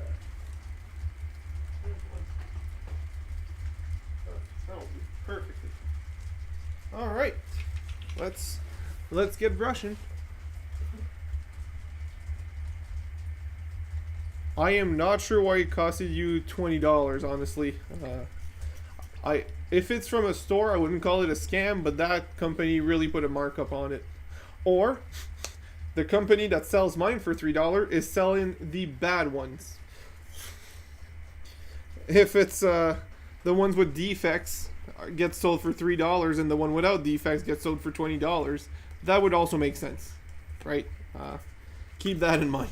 That is very much of a possibility. Alright, so my favorite method for painting is to put the paint on a random piece of cardboard. Whoops. The glue did not hold the wood properly. That's fine. Oh. I put the paint on a piece of cardboard and then pick it from there. There is a cut angle that is the wrong angle for the wood to be put on for the roofing. Let's just go ahead and ignore that. Well, put it on the side that it's the wider side, so it's the outside. Otherwise, it's pretty much the same thing everywhere. And technically, you don't even have to follow that line. It's just if you want to make sure to have the least amount of gaps. I think I need a bigger brush. At this point, I'm tempted to use a foam brush because I have bigger one of those.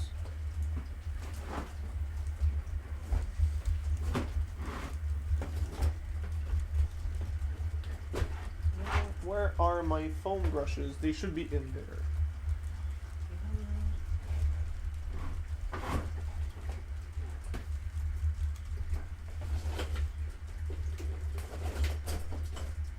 Thought I had some. Because this is not going fast enough. That brush is too small. I have one there. That'll do.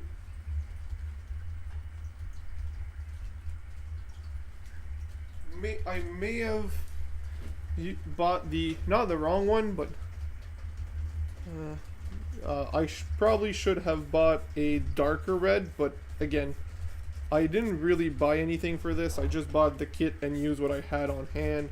Oh yeah, the foam brush works way better for this.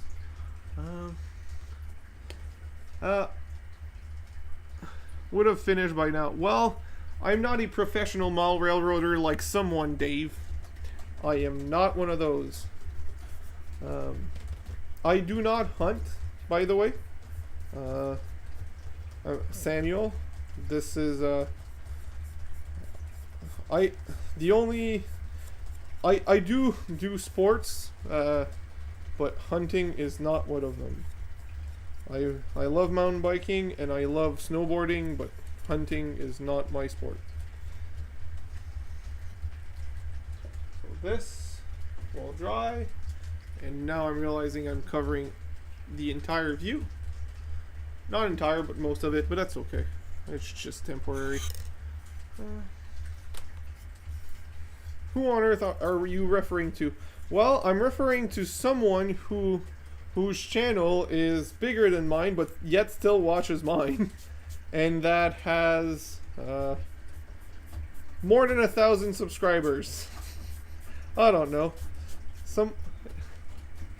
Anyone who I mean, I don't know how would what defines a professional channel over a hobbyist channel, because if I think about it, our channels are very similar, and there's not much difference between our content. So I guess if I say that you're a professional, so am I, and if I say you're not, and if I say I'm not, it also says that you're not. Am I just a blatant copycat? I might be. Whoops. The only difference is the actual layout. I love duck hunting.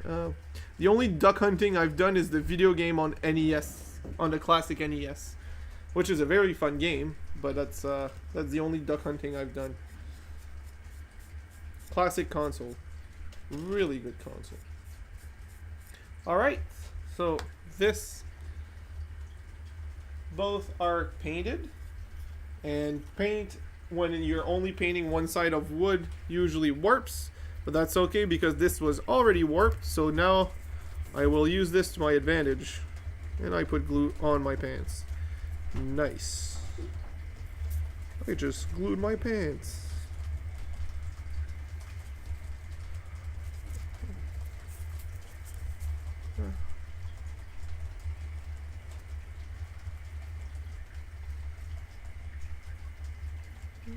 Thank you, TCT. I just saw the beginning of that message. I'm just focusing on the glue. I will be right back to your comment.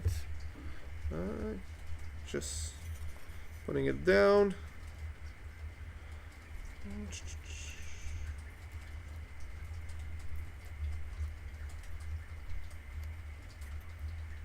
So, it is still warped, thanks to Dollarama. And now, I messed up everything. No! Wait a minute. Help me. Someone help me. Celine Dion. The power of Celine.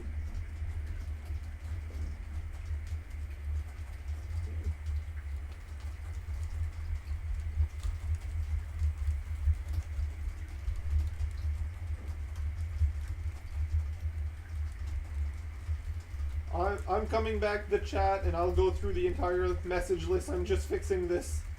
I've deeply messed it up. Give me a minute. Alright, this is... No! It fell again. No! Help me. Shoot. And yes, I'm putting more glue because usually that's not the answer, but this time it will be. The more the merrier.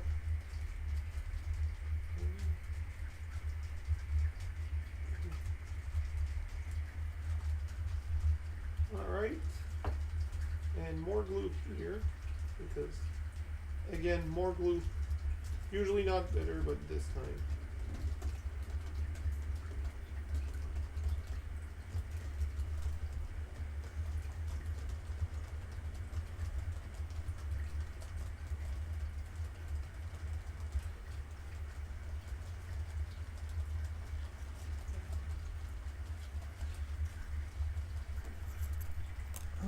Alright, just give me a second. Or a bit more than a second. But, you know. It'll be fine. Everything is fine.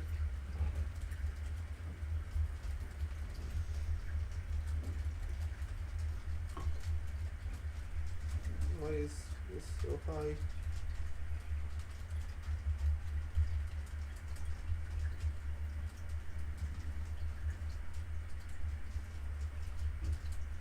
This will be as good as it'll get. It needs more glue on this, but it will be fine. Everything is fine. Everything is fine.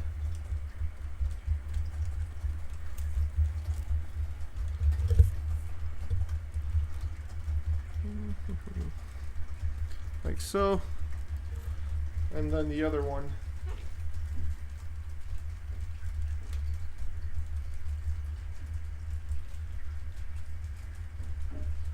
Bit more glue on this one as well. So yeah, I know more glue not always good, but this time it's almost essential.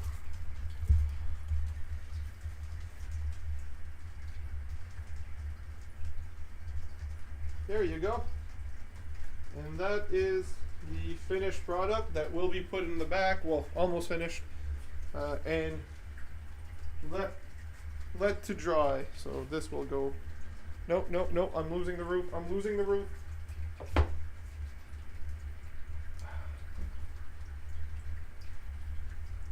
I need to just let it sit here. That's what I need to do. I need to stop moving it to its future location.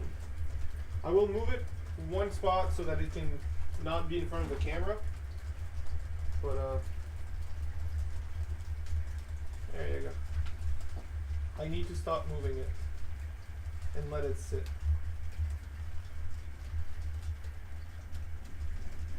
This makes sense.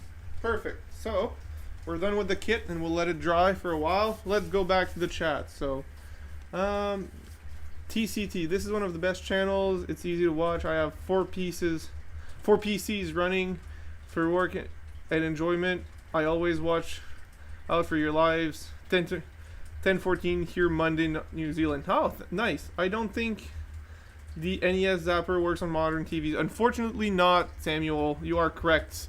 I haven't played in years, but it was a great technology and it was really nice. Ease off the glue. Don't want you seeing things. Oh, that glue is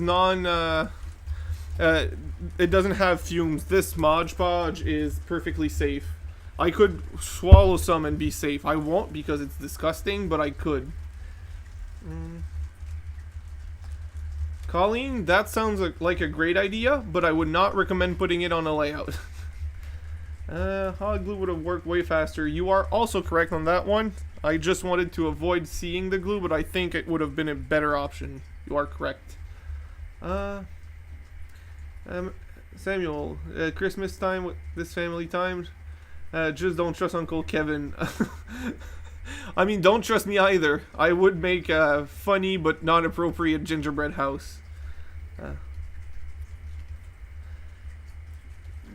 Hot glue gun for those easy builds. You are correct. It would have been a better solution, but for today, this is good. I'll just let it sit.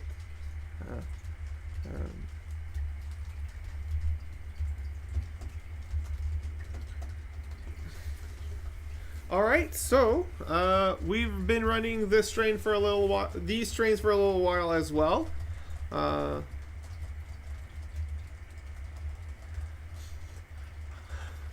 I think you missed it, Dave, but when I closed my last live stream, I did let out a fart and it was audible on the live stream. So I don't know if that's what you're referring to, but that definitely happened.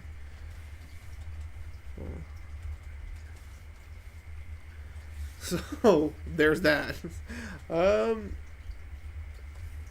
Alright, so next up, since this is drying and this is there, we will just change the trains to something else. Oh, thank you.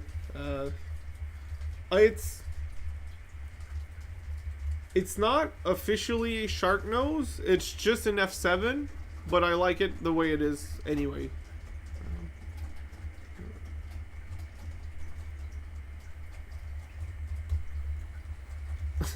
Yes, thank you, Colleen.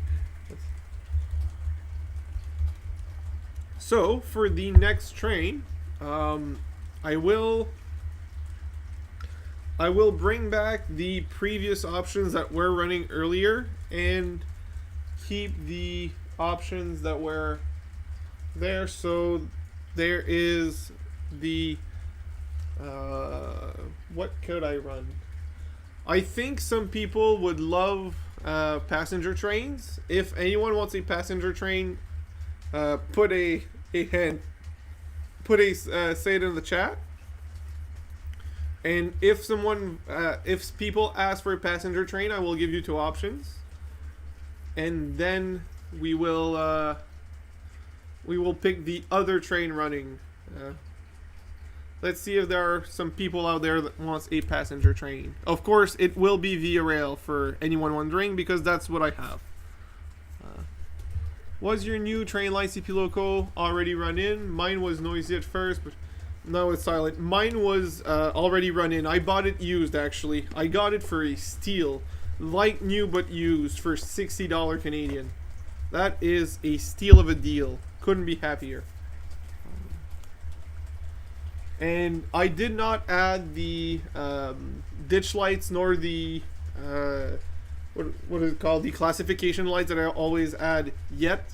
It will get it later. It did not yet, but it does have a decoder. Also, did yours have a spot for a speaker, Dave? Mine did, and that's why I stuck the decoder, since it's new, brand new secondhand. Exactly, Fred. Since I don't intend to make it converted to sound. So,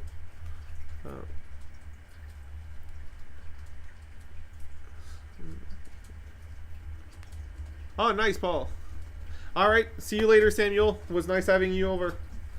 Did I see anyone for the passenger train? No, no one asked for a passenger train. Well, you know what? I'm forcing it on you guys. We will have the passenger trains running. And, so I am going to be that bad person forcing a train on someone. First, we will move the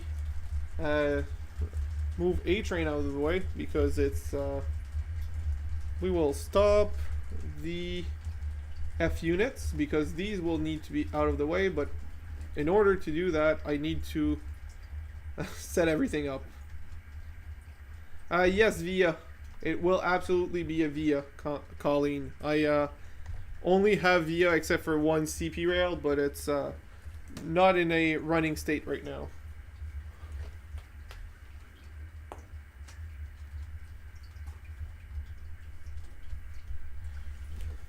I need to set those switches electric. So I will need to turn on the power to that one. Select the loco.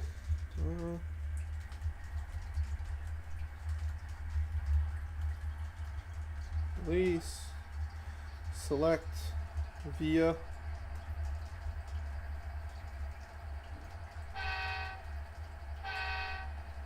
Headlight.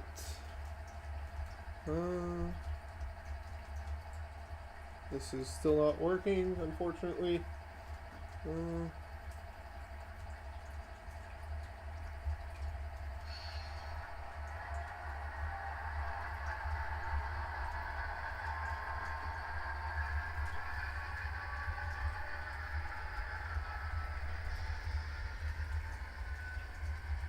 Just making sure all the lights work.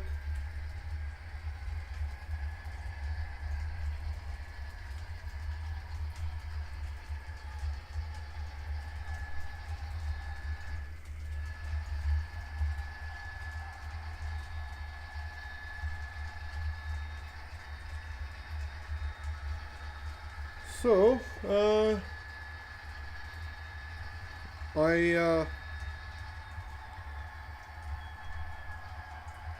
I remapped some functions,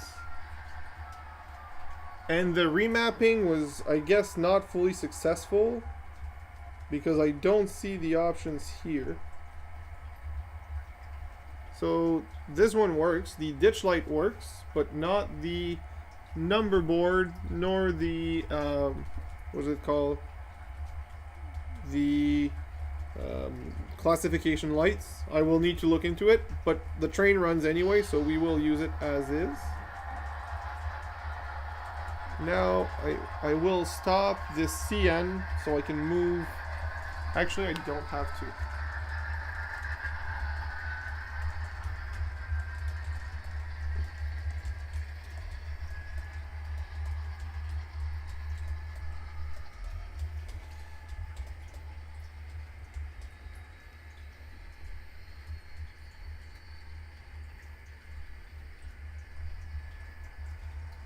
Alright, so Kevin's Canadian Railways. Yeah, that's pretty much what I have. The snowplow looked cool. Oh shoot, I have an accident, and that is entirely my fault.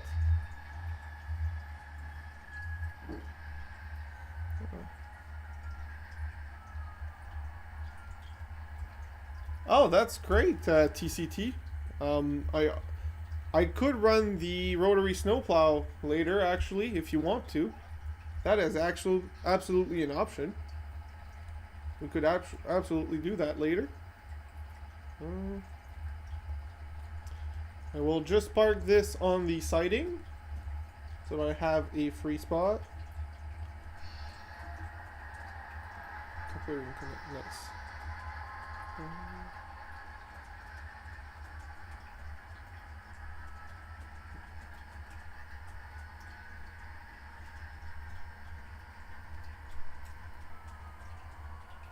And it's on the siding now. Alright, release, grab the, making sure my turnouts are set so I don't do the same mistake again. So that's that. Now I need to move the F7 out of the way for the via to go by.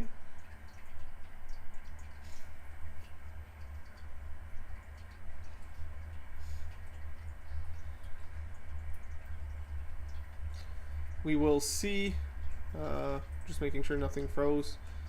That's fine, that's fine. We could move the via forward a bit. Forward and moving.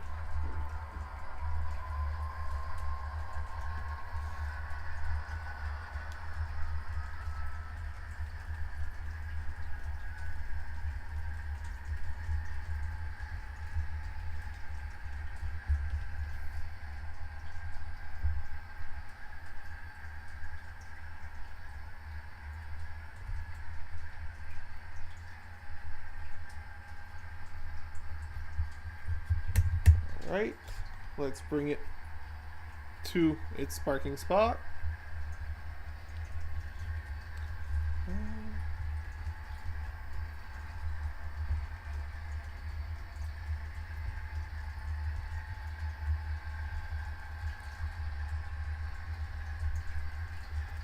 Well, I could say that there's enough movement on the layout to stay interesting all around on the stream, so that's good. Making sure everything's aligned, and we will stop it when it gets to the turnout over there.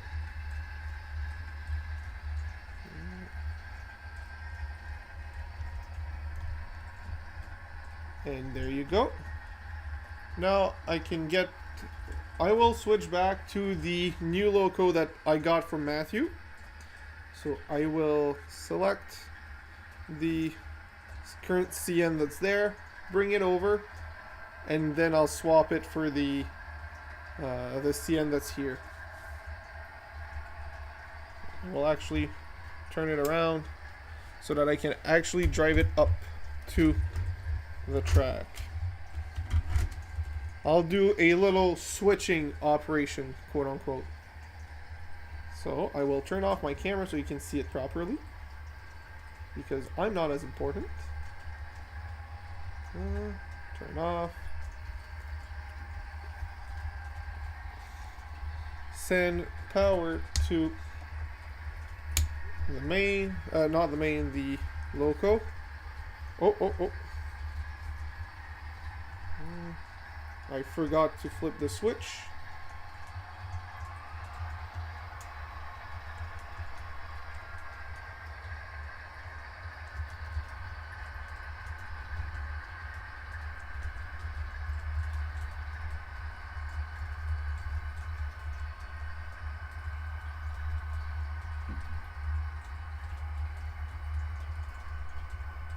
Dave, if you're still here, I think you are. I see you put in some trees in. Yeah, a few on the mountain. Not a lot, but a few.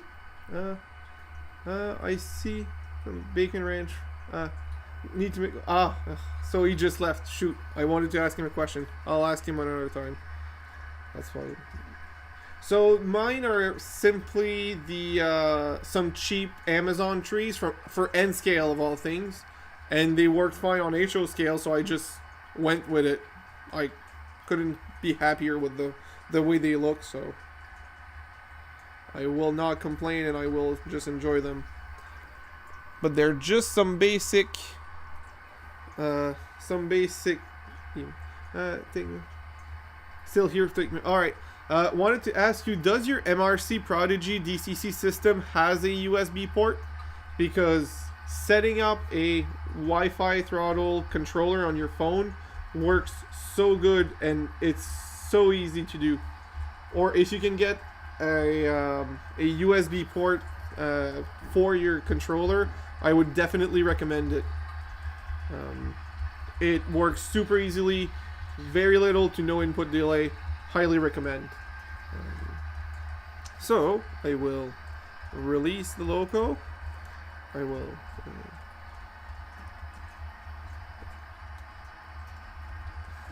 I hope it does, Dave. It really is a wonderful little thing. Also, since it's connected to USB, you can save the locos into your JMRI list, and it shows up on your controller, so you can pick them on your phone more easily. So I'm moving forward, knowing fully that the VRL is coming. I will stop before the turnout, so that I can safely go on the main line after the VRL has come by. Alright, so we'll stop it right there. Wait for the VIA to go by, and then jump on the main line. I'm doing something dangerous. I'm running two trains opposite direction on the same track. I would definitely not recommend. But I also do it myself and I enjoy it, so who am I to talk?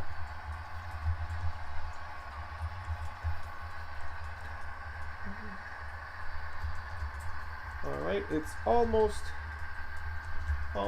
past the turnout, and it just did. I can move forward, and let's give it a lot of throttle so we can get up there pretty quickly.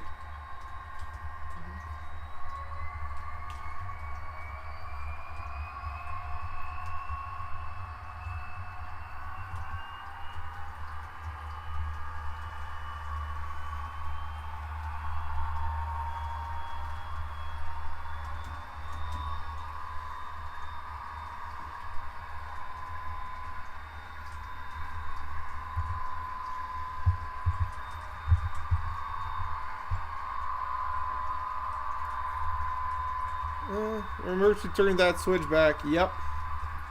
You are correct. Thank you very much. And I need to stop it because it will rear end the other loco. And that switch has been switched again. Oh, wrong train. Well, I stopped everything, so that's fine. So, reverse. Let's go grab the cars. Let's move that one back to...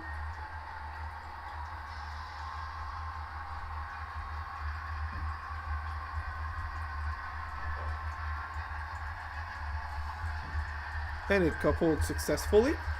I still need to clear the switch. Alright, have a good one, Dave. Thank you for the help for the switch because I would have forgotten again. I am bad at this. Alright. Let's flip these two turnouts.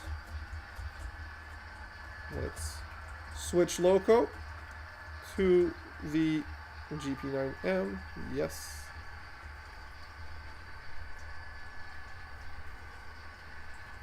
Let's send it down the hill, and then the track will be clear.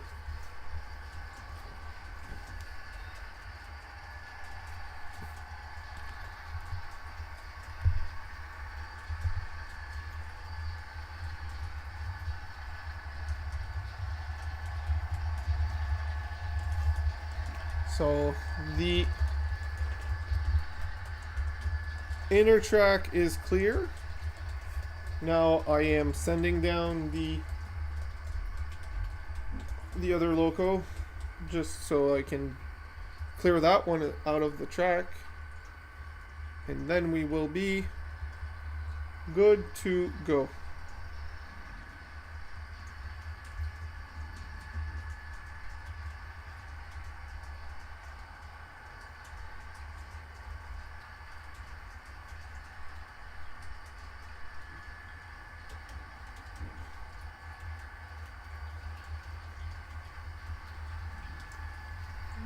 That's flipped. Let's flip it right away so we don't forget it. And we're good. Let's stop it there. And I didn't brake on time. Oh, forgot to flip that switch.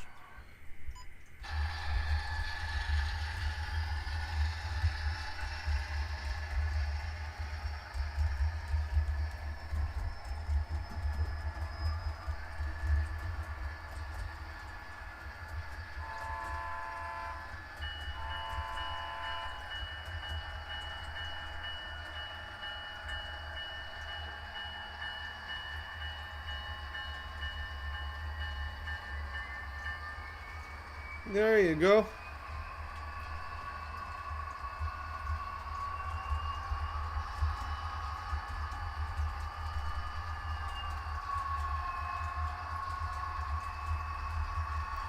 And we have trains running.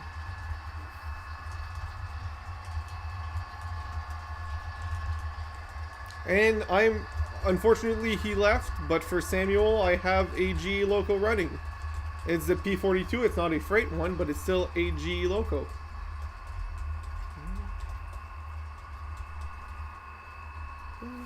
Let's make sure this stays safe.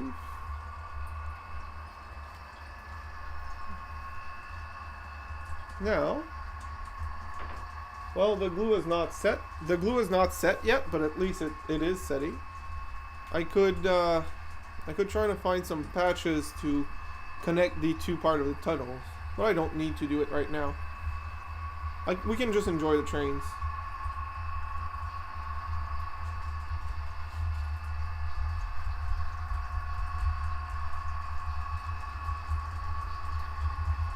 What could we do next as an activity? The two plans I had, which was the tunnel and the building, went quicker than expected, and I planned to stream for a little longer than this, so I am not sure what we could do next that could entertain the stream. And no, I am not doing a decoder conversion. I am not set up for the cameras to do it on camera.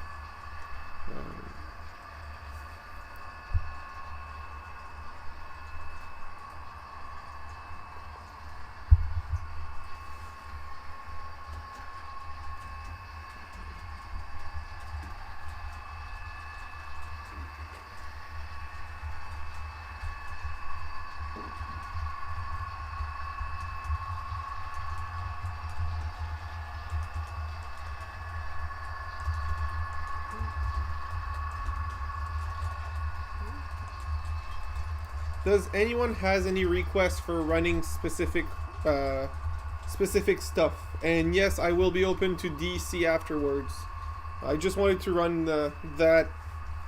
Well, I do want to run the RDC as well, but I wanted to run that train, the current P42. I just really, really like it, and I need to figure out why the directional red lights aren't working. But that's something for off stream because it's programming and it needs to be done slowly and tediously.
Let's see if there's some 3D printables for the interior of my little interlocking switch. If I can find some. What? Okay, everything's good. If I can find some, we may... oh, my keyboard's hidden, so I can't use that computer. Alright, so let's use the streaming computer, and let's hope I don't crash anything. Alright, so Thingiverse. And let's see if I can find some interiors for that building. HO scale.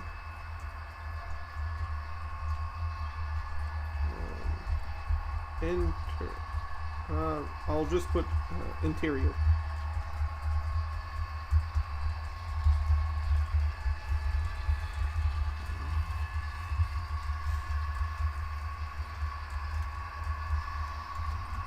Because even if I find one that's not meant for this building, I can absolutely modify it in the, what is it called? The slicing program.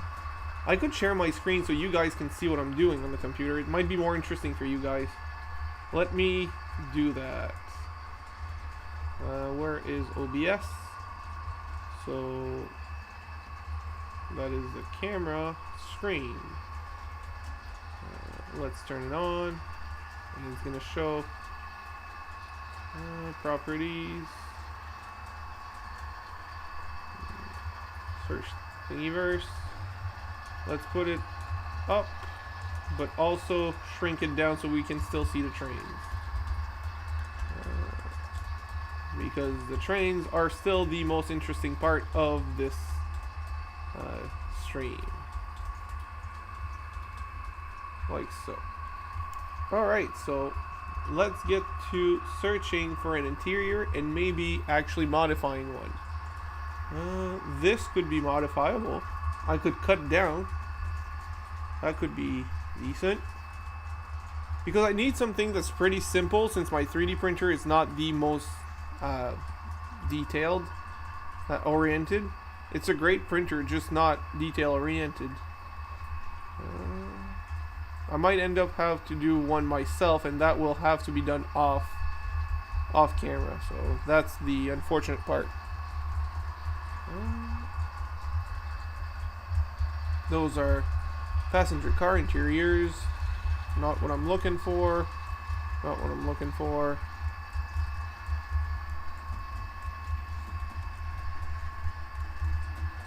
Would there be other keywords I could use that you guys can think of for building interiors? Or I'm very open to your suggestions of keywords I could use. Also, the scale doesn't matter as much because I can resize the scale. So I'll remove the HO scale and put building interior. Let's see if that comes. Hi, Raven.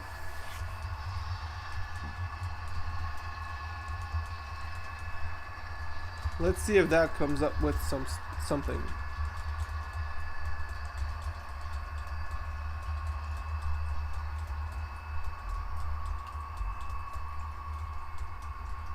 The other option I've been told was just to get some basic shapes and just assemble them in the slicer program and just do one, make it yourself from pieces. So that's also an option.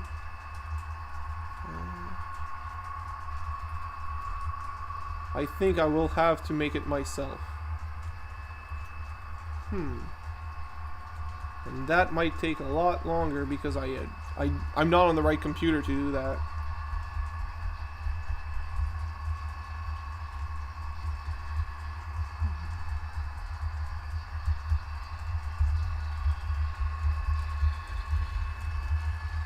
I do not see anything that catches my eye. Let's go up to page 7. Sometimes it's further down, but I am not optimistic.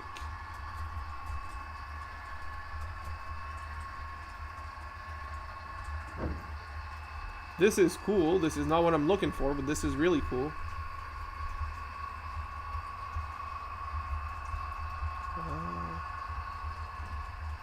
Nope, unfortunately, I'm not finding what I need. I do like this, though. This would be something I'd put on my layout. Since I have a lot of Hot Wheels. I don't have colored printing, so I would need to paint it all myself. And I don't think I have a decent enough printer for these detailed parts. But you know, there's still potential here. So what I can do...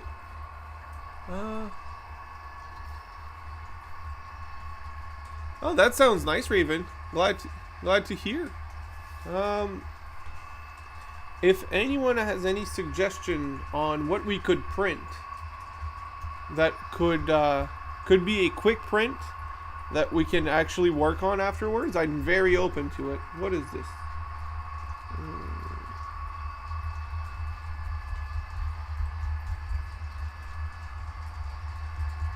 Nope, I clicked on something by accident.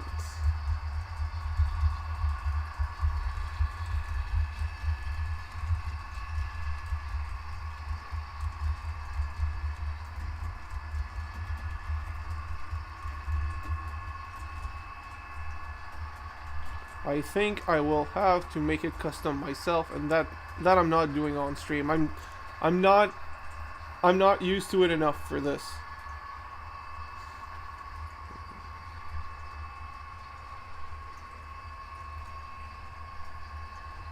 Yep, we will have to do that another time.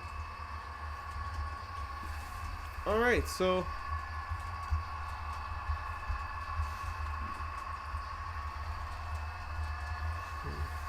what kind of projects could we do right now?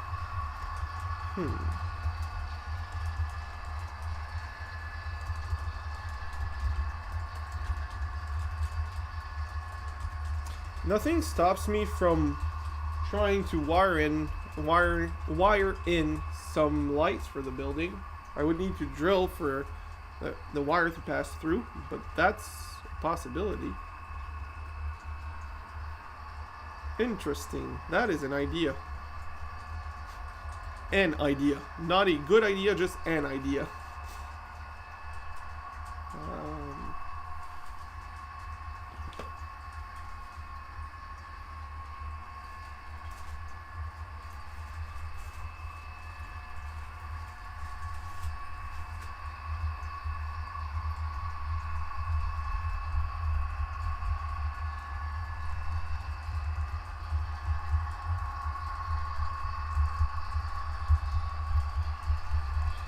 This could work.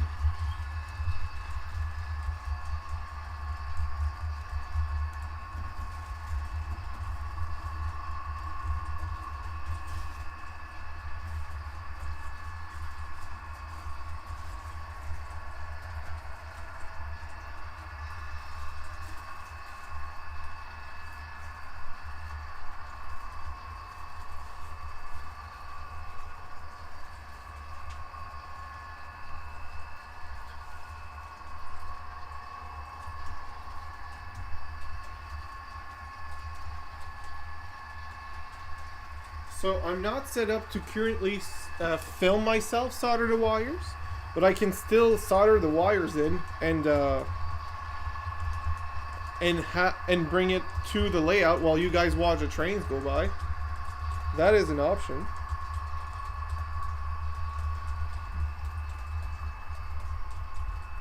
What does everyone think of that? I solder some wires together right now, so I can actually wire some lights into my control tower and have them ready for when I get an interior. That could be cool.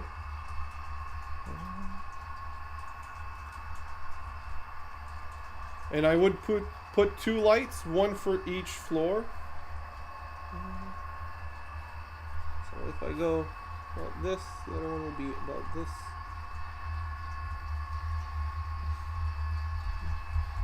No problem with that idea. Okay, well that sounds like that's gonna be the plan. I will have to come back in a few minutes, but I will do that.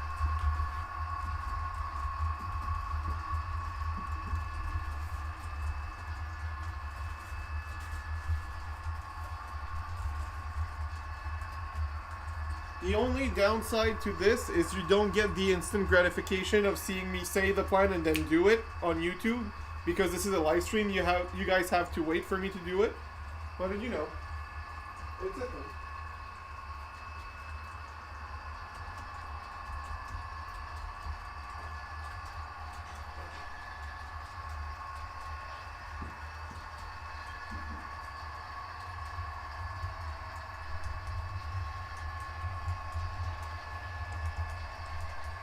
Also, this way everyone gets to see the full process of me working on stuff.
Always test your LEDs before committing to using them, because if you don't and you've done every bits of work and it doesn't work, you'll regret it. This one works. This one works. Perfect. Now the cable length that I need. So the difference in height should be about this.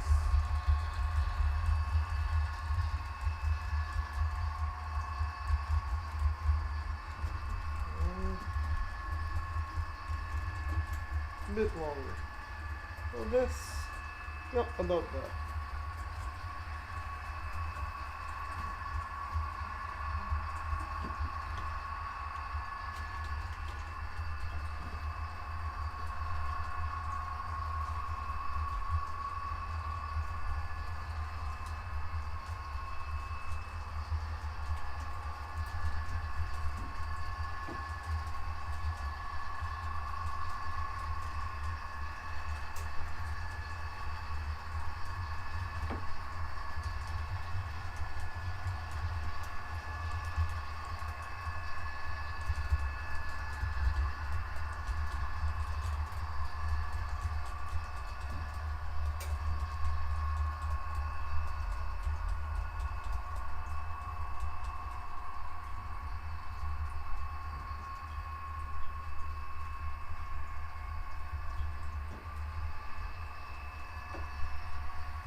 Alright, I am back. Sorry for the time I took away.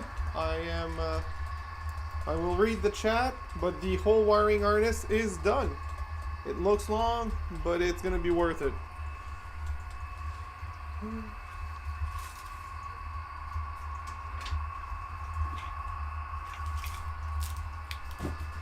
Alright, so what did I miss? Oh, well, hello Raven, wow, hello Drew. So,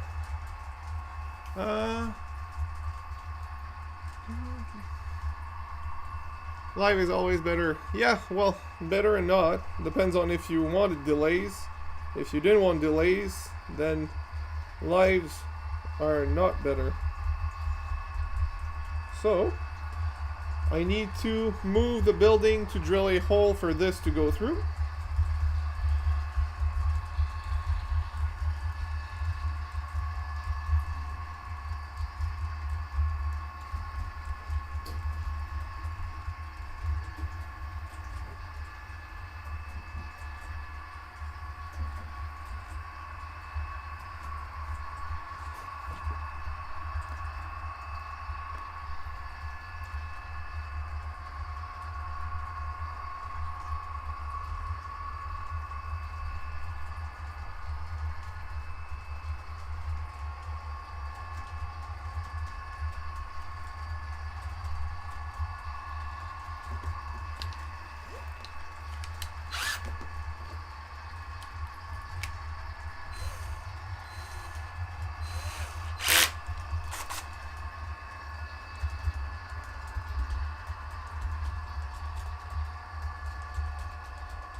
Alright, now that I have my connector, I just need to tap into some power, which I do have right there, and we will be able to start using this.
And let's plug everything in.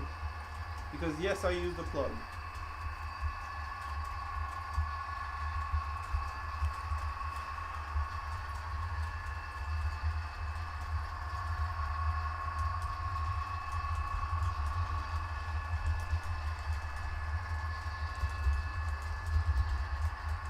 There you go. And that's how it's done. Can we see it on any cameras? We can't because I moved the camera that points at it. Nice.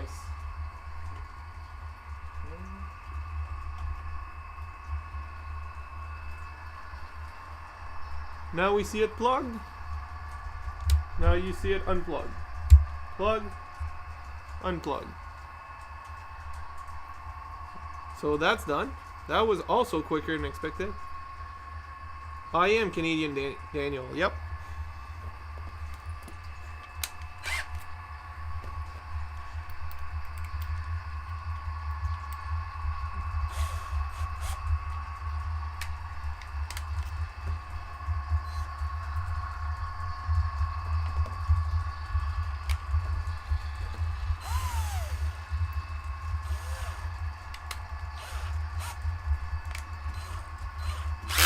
I just want to do a slightly nicer wiring hole so I don't have to see it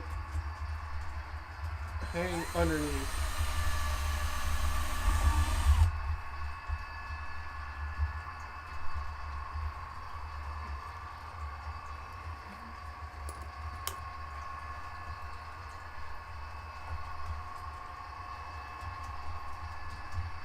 What you're seeing in the back is a bullet train, but it's not currently hooked up. It's something we could hook up, but it's an N scale. So I don't know if that interests you or not, but that could absolutely be done.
And we have lights. Let there be light.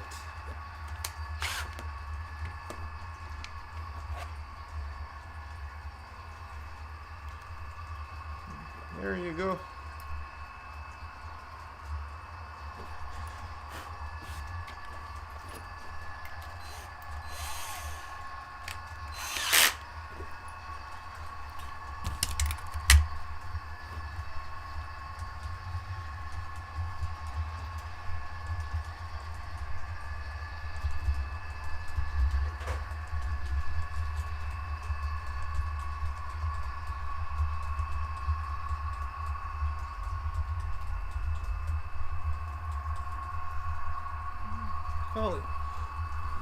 It does, and that's also why I really want interior, because I really think it's going to make a even bigger difference once I have interior.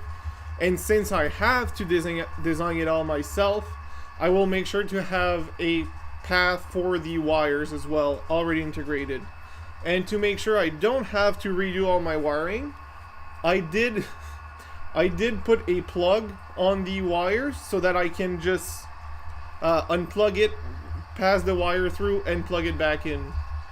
So it's future proofed in a sense.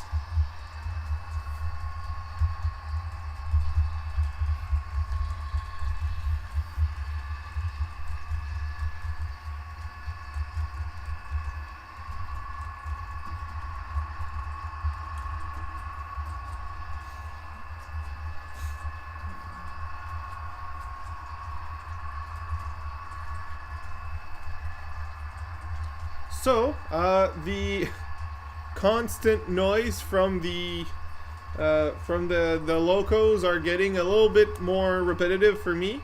So what I will do, I will change the running trains. We will get the F7 back on the outer loop, and I will put my RDC on the inner loop. So that way we'll have something else that runs that is different, but still some passenger and some freight.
Alright, so the RDC is on. We will go up the hill with it, and then we'll change all the trains at once.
Alright, next will be, we will be moving the number 4030.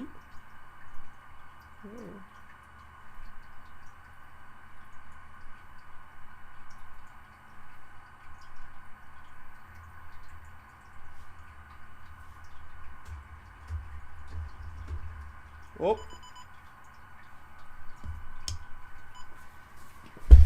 We've messed up.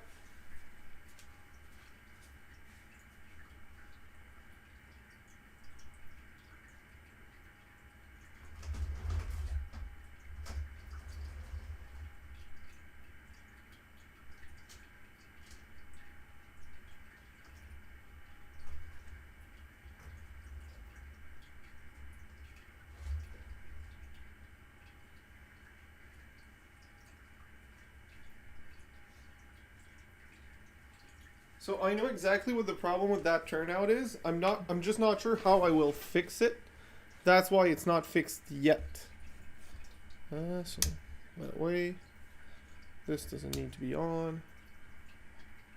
This one needs to go forward a bit. Actually, let's give it all the beans. Not all the beans, but some beans.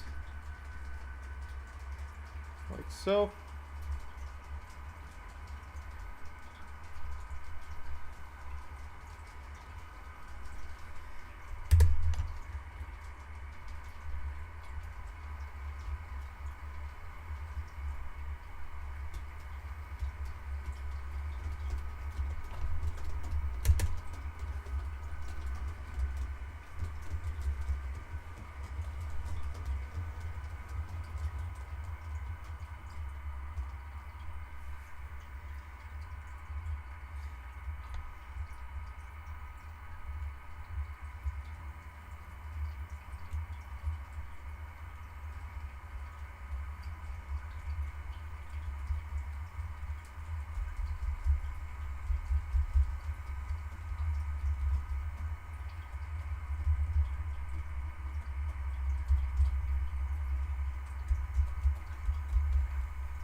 Alright.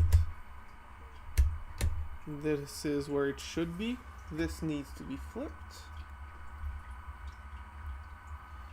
So I can park it over there. And we will have stored our trains where they need to be stored.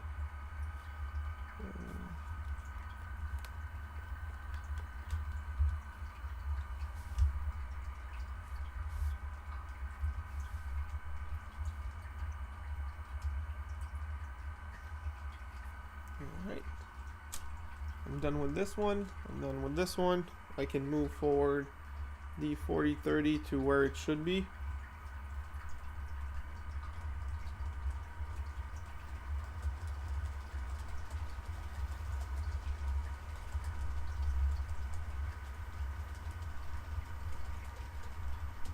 Actually, we'll bring it a little forward. Make sure I have enough space. Could you put some cars on the slot car track and run them? I wish I could, but unfortunately there's still some power issues and I haven't been able to fix it entirely, and this will require a lot more work than just running them thoroughly. I tried that and it's not been working great for me, so unfortunately that's not an option for tonight. It is still absolutely a work in progress, and this will be part of the project, but it's not gonna work unfortunately tonight. So I need to move the RDC closer because I need that space to back the CN train over there.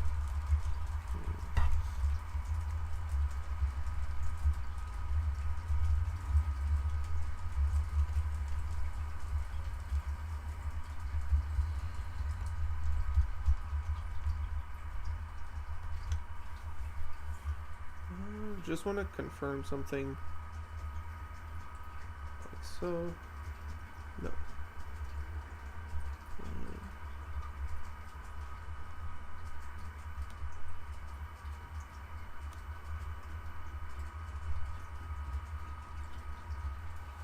Alright. Now I need to release, select.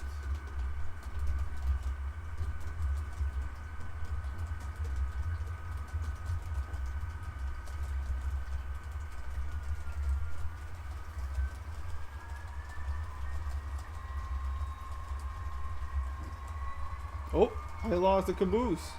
Well, you know what? The RDC will get the caboose because why not? It's a fun stream. We're gonna have fun. We're gonna have a caboose on an RDC. That simple.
Alright, we're good to go for the RDC with a caboose. Because why not?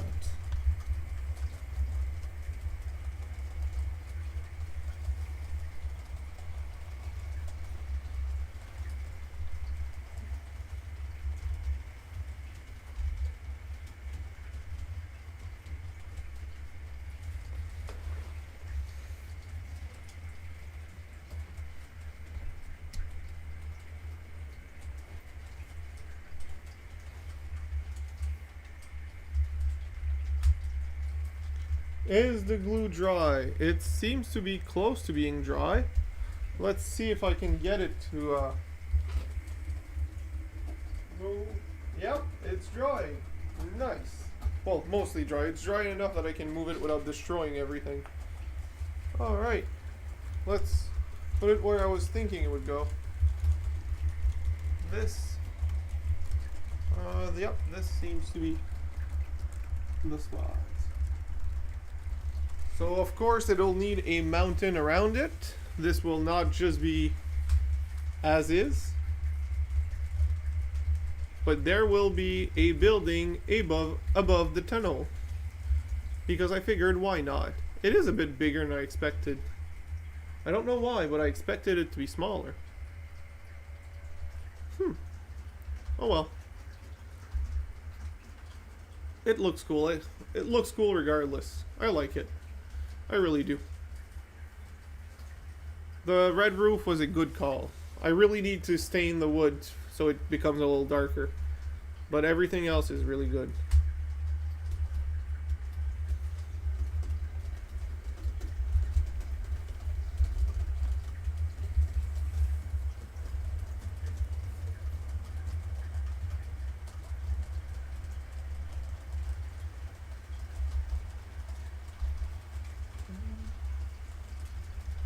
You know what, Daniel? Since you asked for it,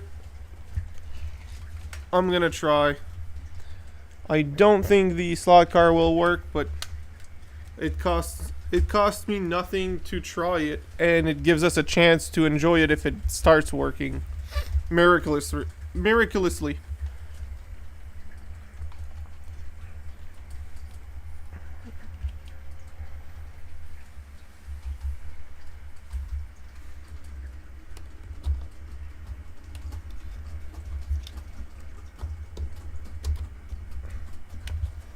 So I expect it to move from where it is. Not even. Nice.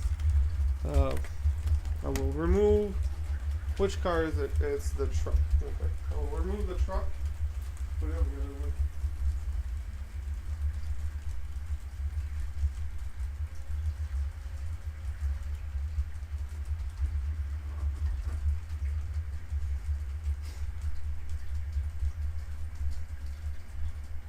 I will put a known reliable car and try our best to make it run. Low expectations, but you know, it costs nothing to try.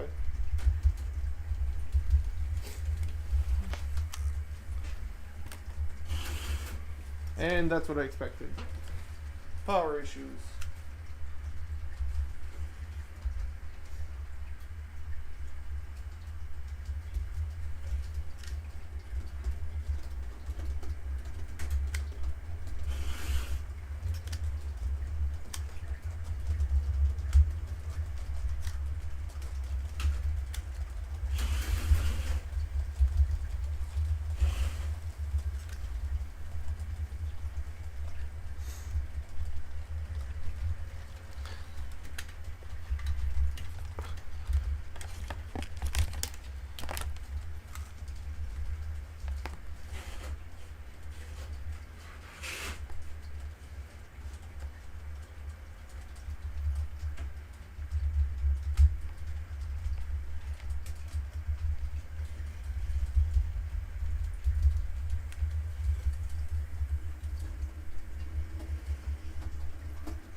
I'm in the wrong lane. That would certainly not help.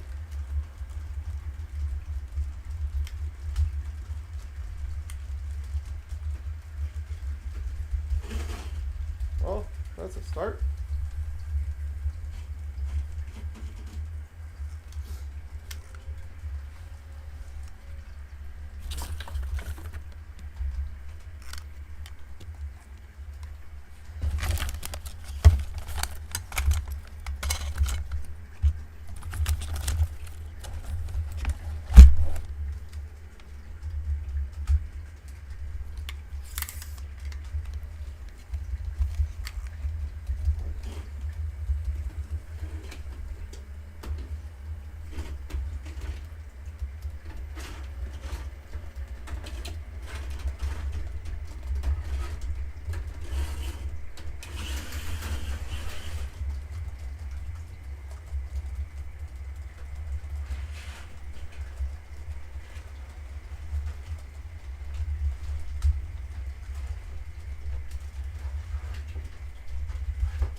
I just wanted to run a full lap, which does not seem to be happening.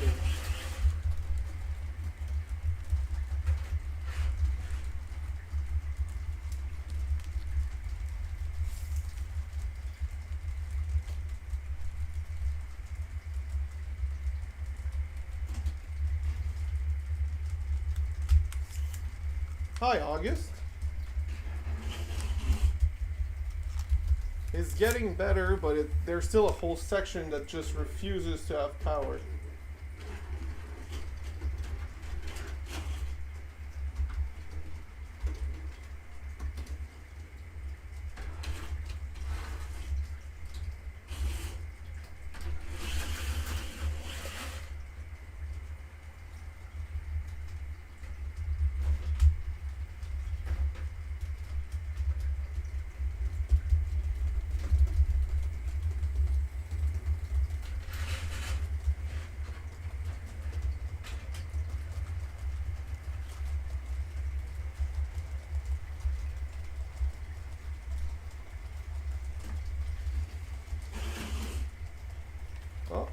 Almost for that section.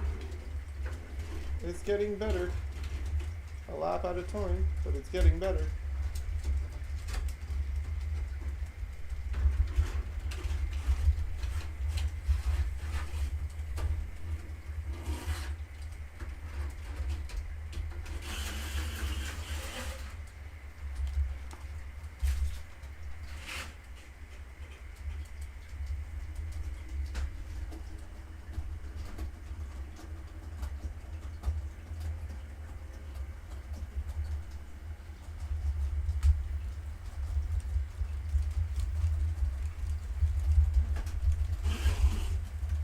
At some point it'll complete a lap, maybe by 2026.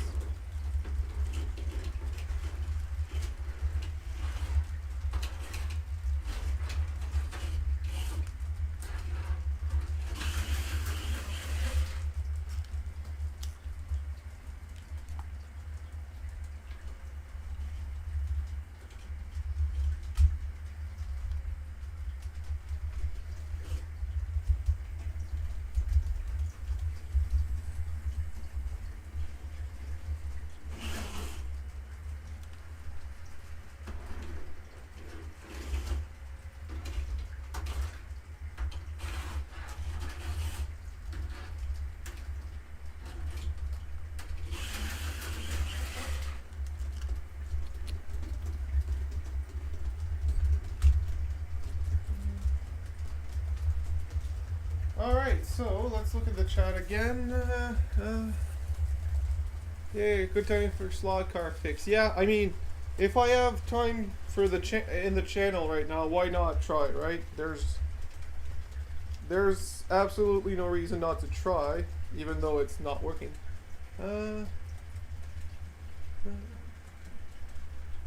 Yeah, I'm just slowly trying to work on it and just see what happens. There's no... Is there music on? It should be music on, though. Oh yeah, music's still on. No, music's not on. Why is music not on?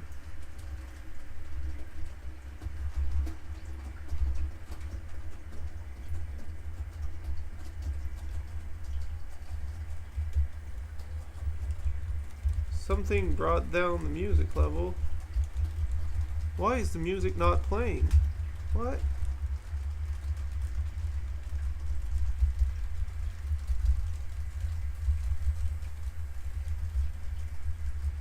There is sound, right?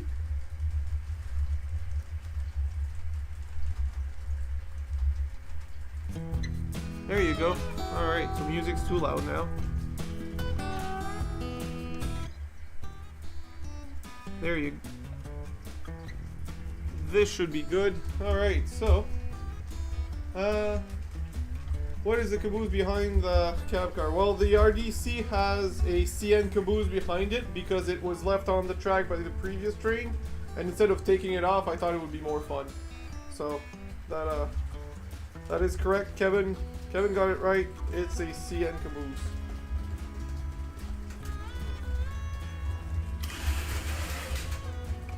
We're getting somewhere.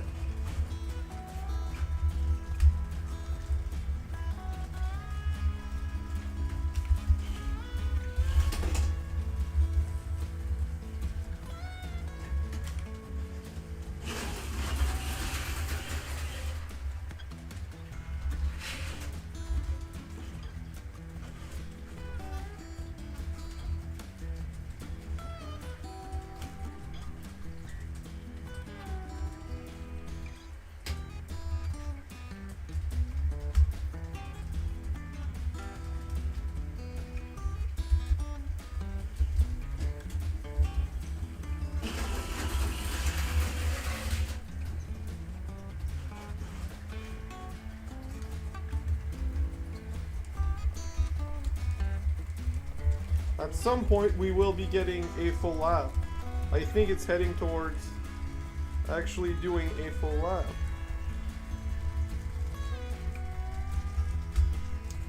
Keep in mind though, this is my most reliable car, so it might be the only one that we can get it to run. But it's better than no car, right? It's been weeks since I've done this.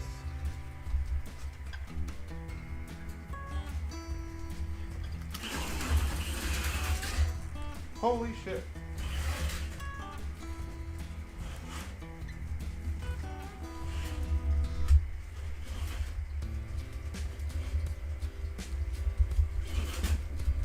It jumped. It did the jump. It just needs power after the jump.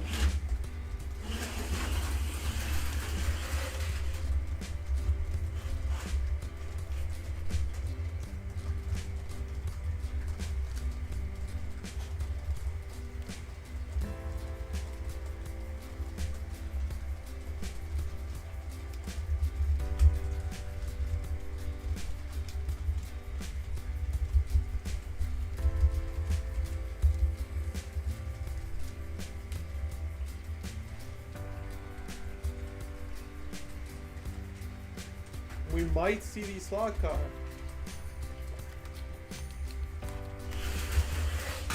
Oh, freak. That was insane.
I will get it to work.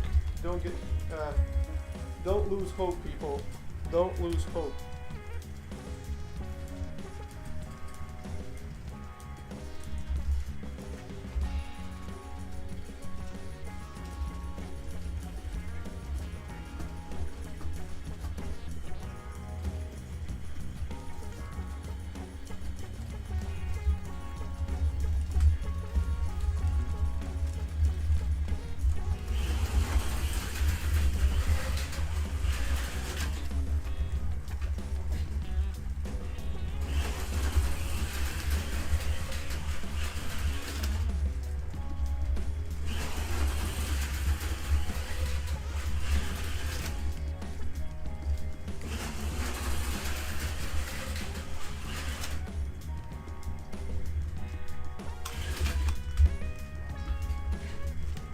So now the last section that doesn't work is not the track being dirty, it's actual connection not, it's actually not making a connection, and this one there's no easy way to fix it, so I will have to look into it further.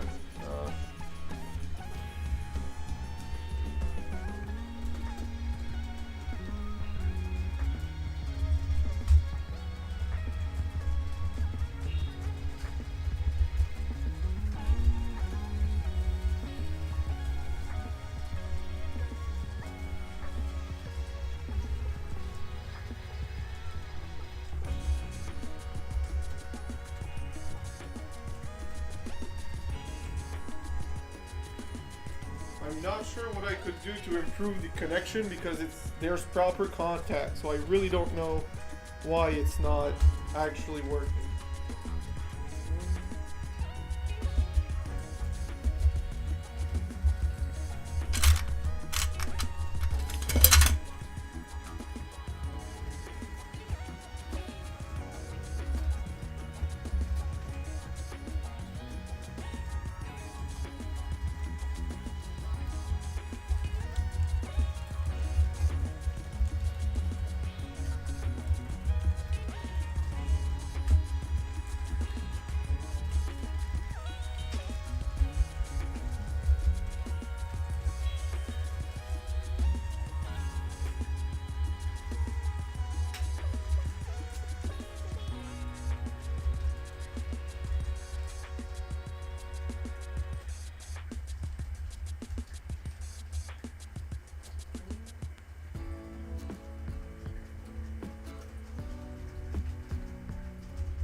That works.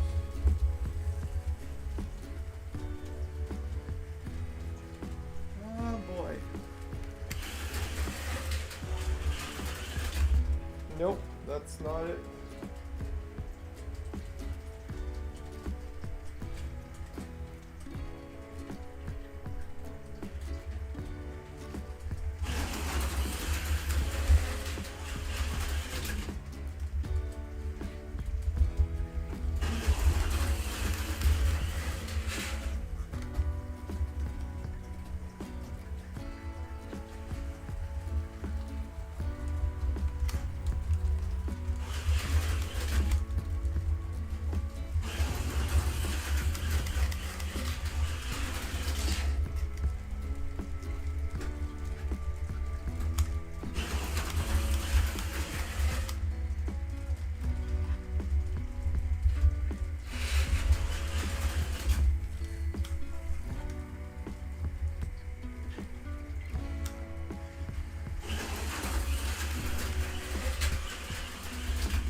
I've also been advised by a lot of people in the community not to solder on this track because it will ruin the contact, the plastic around it. So.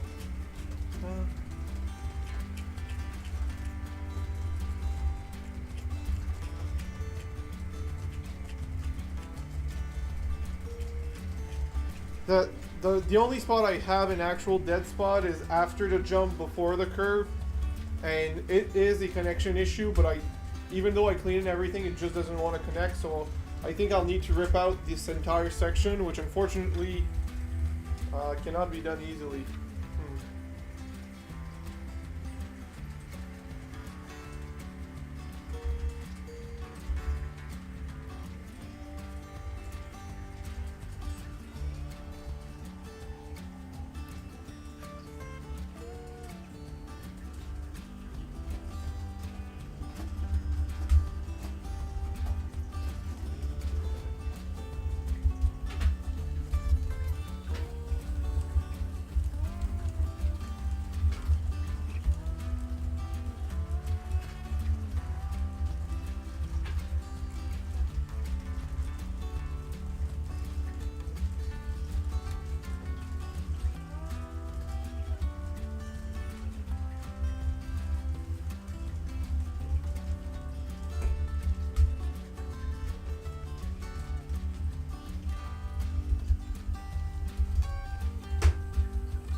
if I can move it enough to wiggle it out.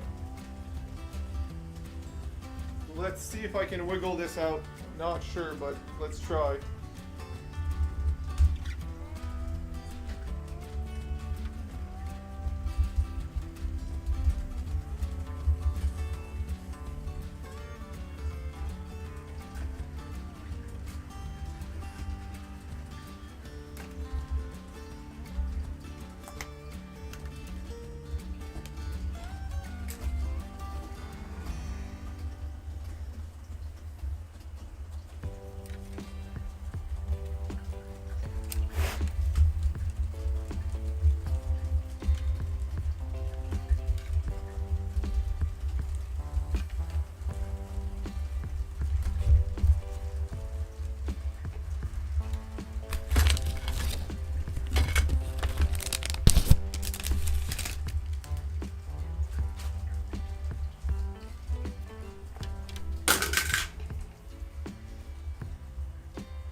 Alright, let's see if I made any difference.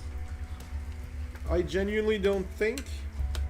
But at the same time, the contacts were not super clean, so I may have done something positive. May have.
see if this works.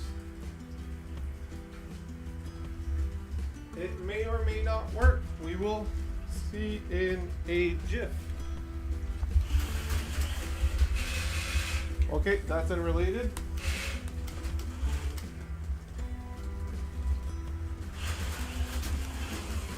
It works.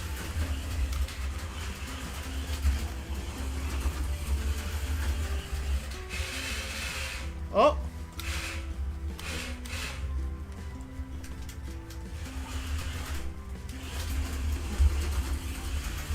We have a Dave that ate too much. That is a good problem to have.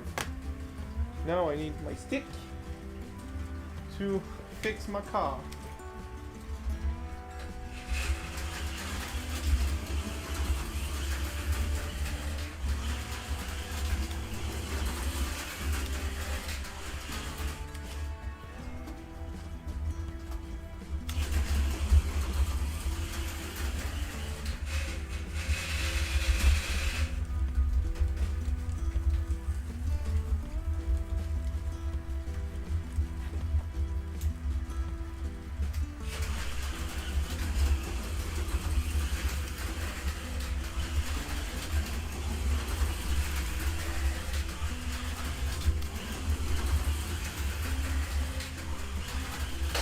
Oh, I forgot that there was an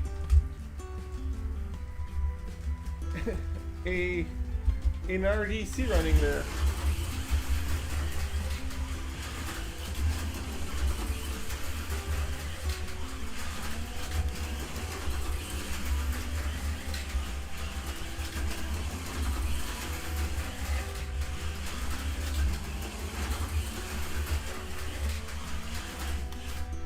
Oh, close.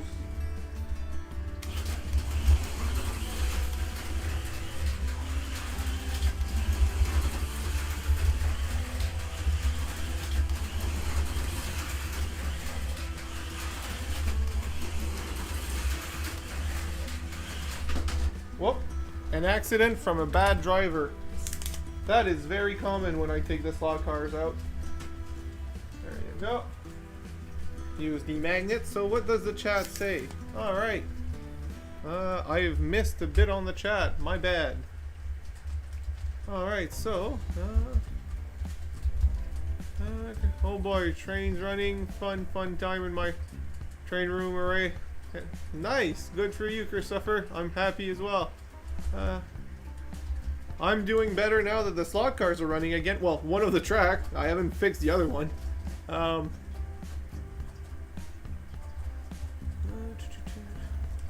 not unfortunately, that's just how it is. These don't need more lube than this. These gears are made to run as is. They're really good, but they're noisy, but that's how they go. How slow can you make? Really not. These are on-off pretty much, and they're made to go this quick. These are the HO slot cars, so. But at least I have slot cars working, so that's the great part about this. And we get to jump the train track, which is where the RDC is. So let's try not to break the RDC.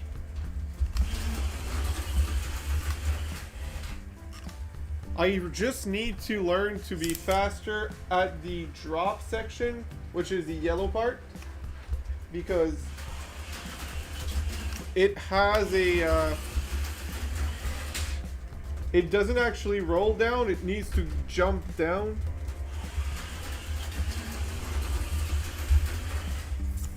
Did anyone see this? I just jumped over the RDC. It went completely over it. Oh man, I need to go faster there. I'm not that fast there. Can't see the jump. Oh man, I need to move my camera angles now, because the jump's the coolest part. Actually, I think I know what I'll do.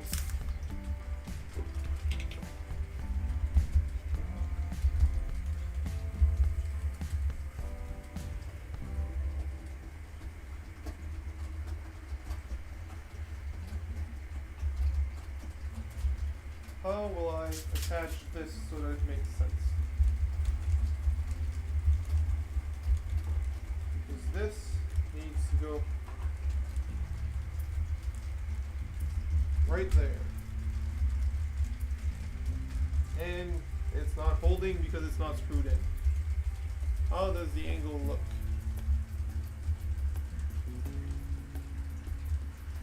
This should be better. Yep, this is much better. So I really need to find a way to hold this down there. And it's not.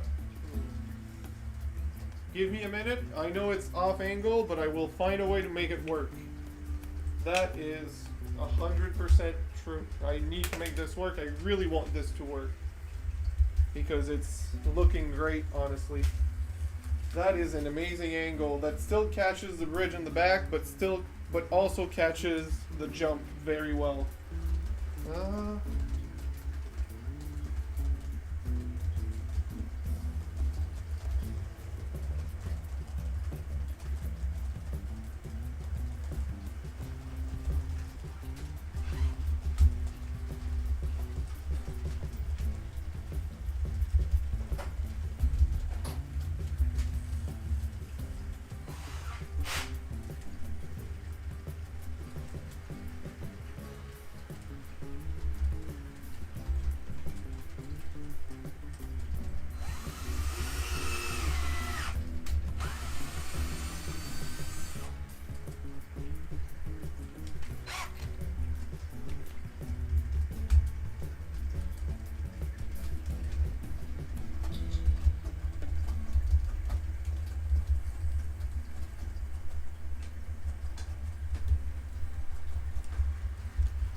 Why is it not screwing in properly?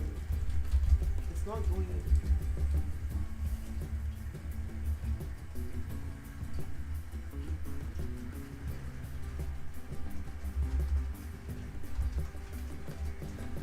How's that angle? That's not bad.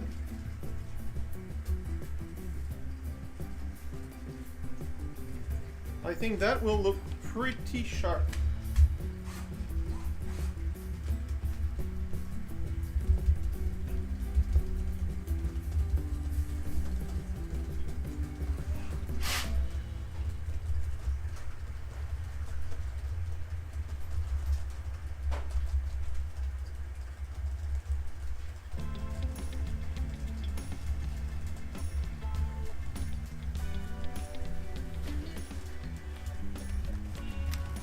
Where's my... Oh, right, I crashed. Apparently, good camera angles don't make you any better. Who would have figured it out?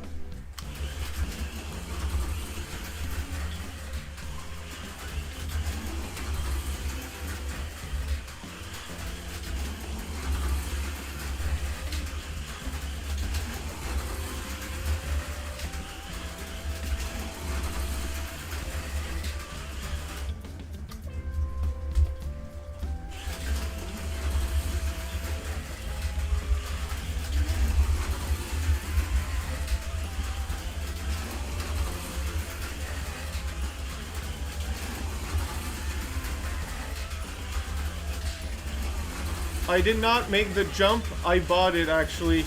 It's a sold separately piece from Auto World. All I did was make sure there's no roadbed on that track section so I can put it at a good level for the train tracks.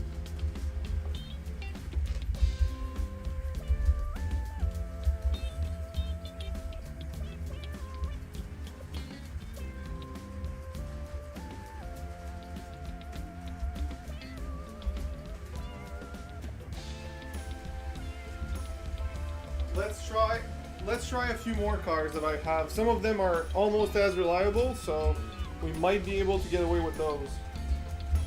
Might not, but it's worth a try.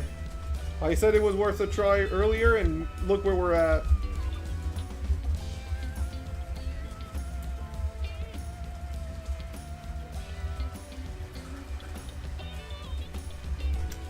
Oh, wrong direction.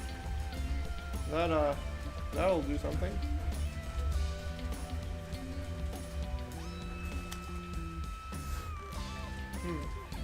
Off to a bad start, huh? The other one's working just fine here, so why are you complicated?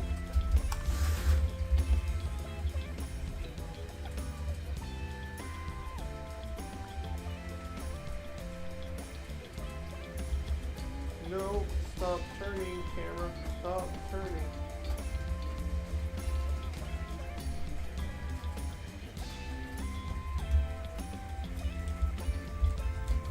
Alright, well this one's not working and it's a good one usually. Let's try this. Oh, there's something stuck to it. Okay, well that's a different story. Well, we're more likely to see it work. I think it needs a few laps, but it should work.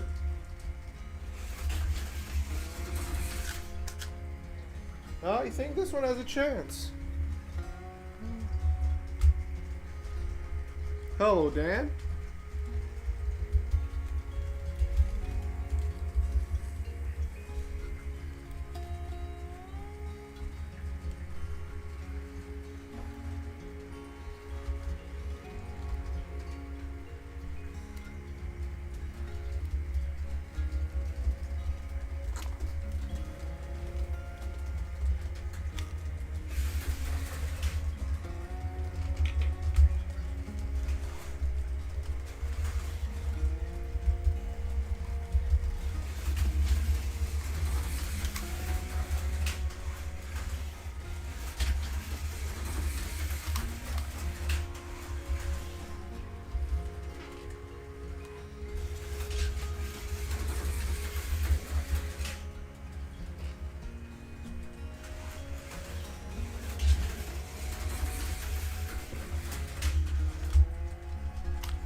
That was a pretty cool jump.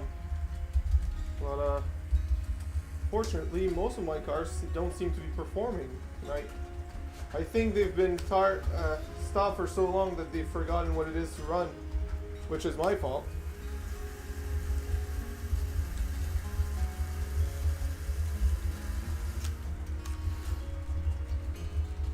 Yep.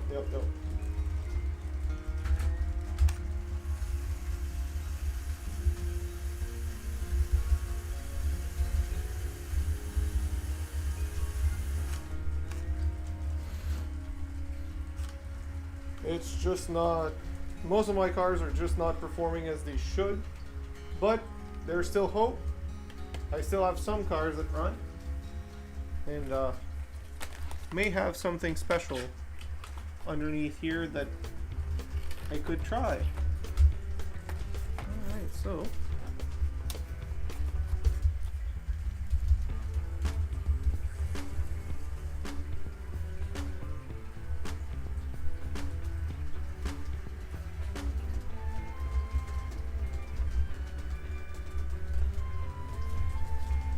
I mean, it will at some point. I'm sure it will, but it's always worth a try. It's still fun to run them.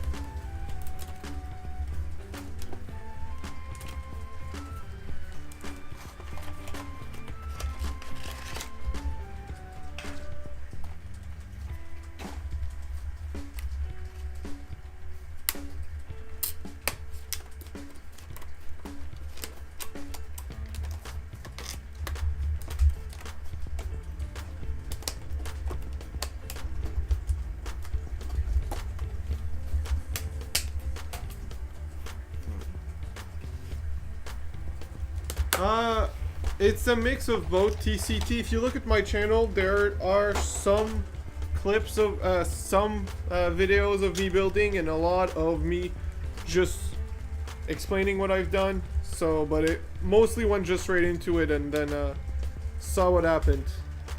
And then it showed the results. The mountain was fully filmed, though.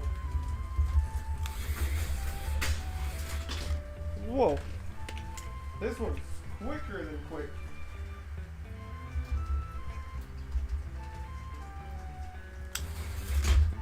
Whew.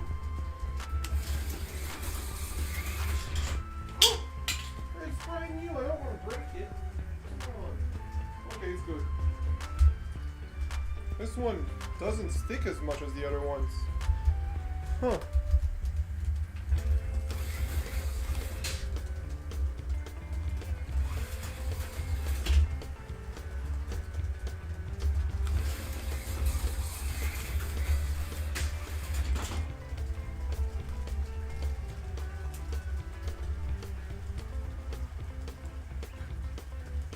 This is a learning curve for sure, but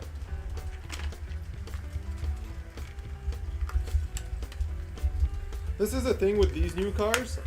I'm always scared of running them because I don't want to break them, even though they're meant to be run. So this one sticks more. Nice. Same crash. This curve will need much bigger barriers. Much bigger.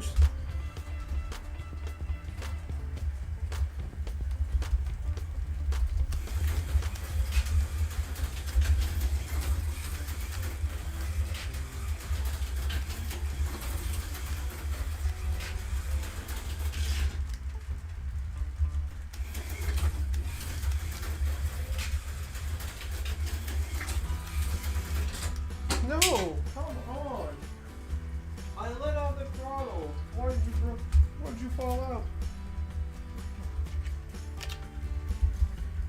Top right. Is top right frozen?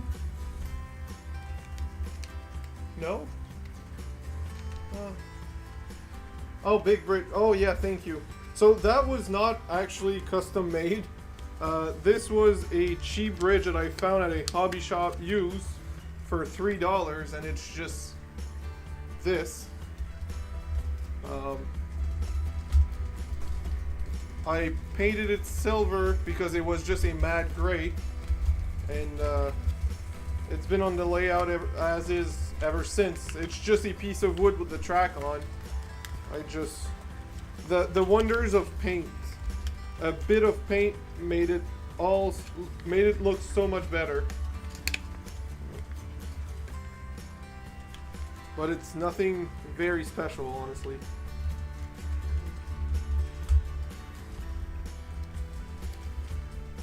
Pretty sure I did something wrong. Oh yeah, this one's upside down.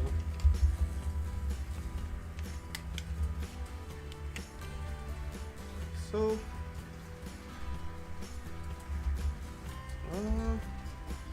let's try the truck.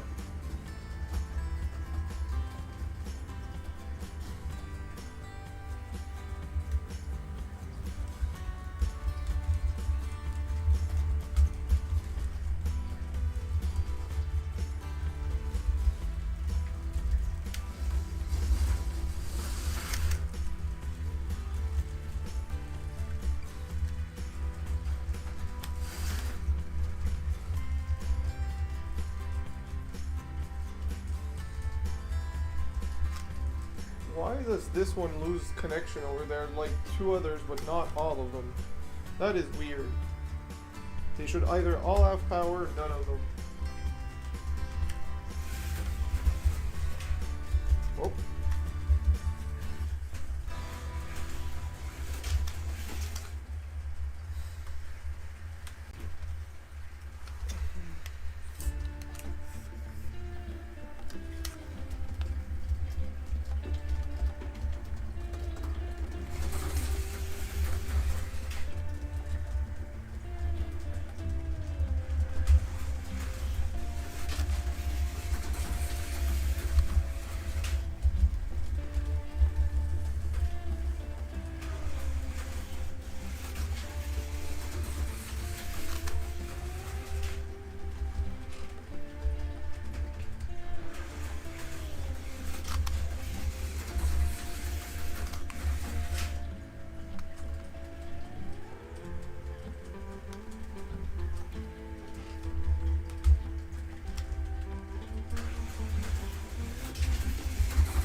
Oh!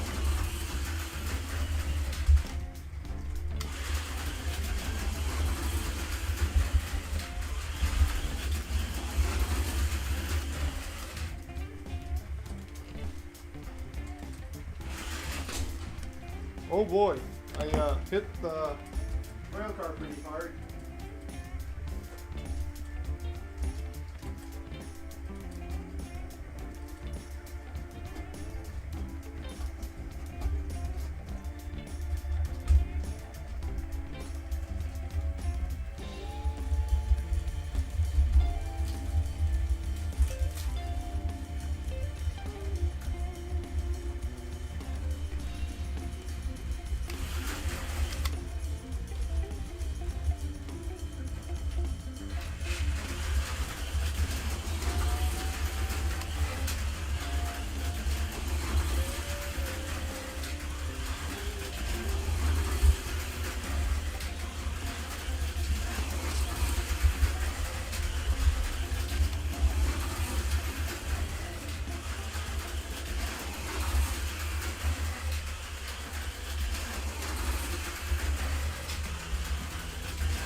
Alright, so, I'm missing some chats.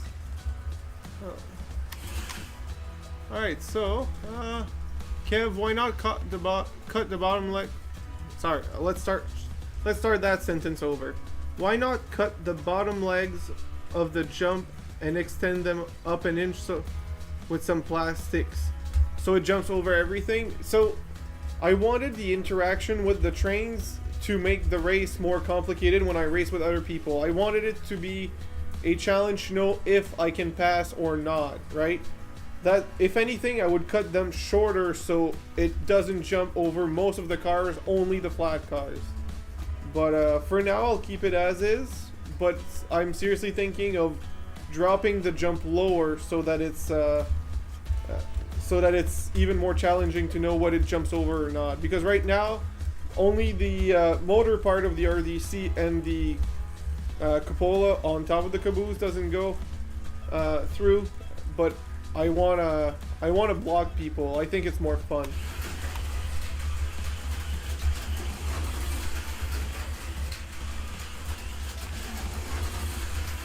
I have time. Yes.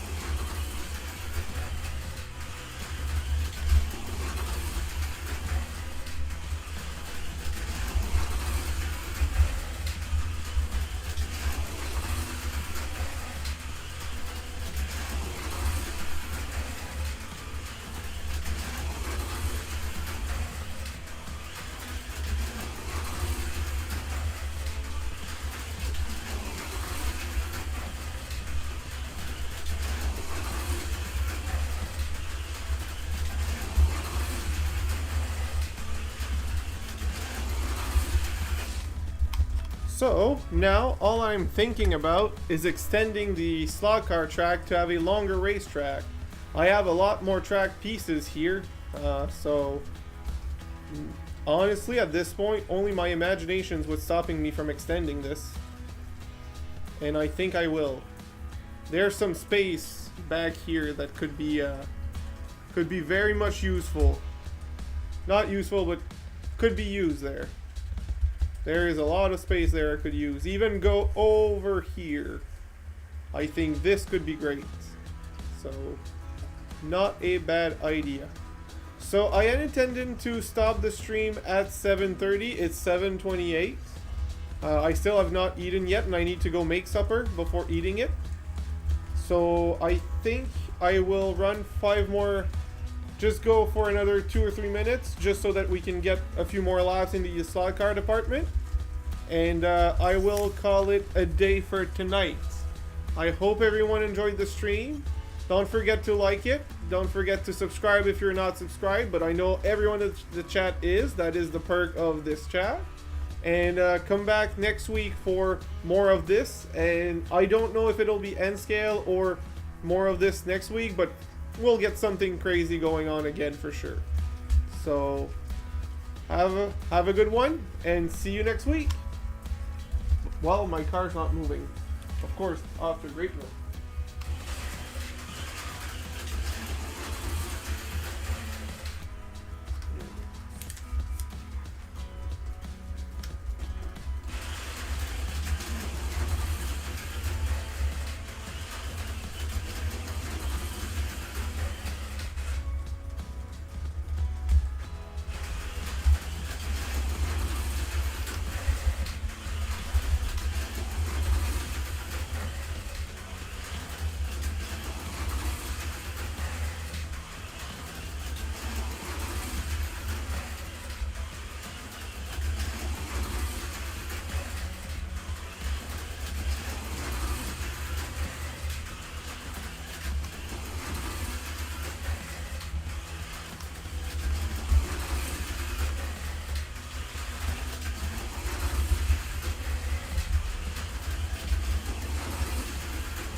Oh.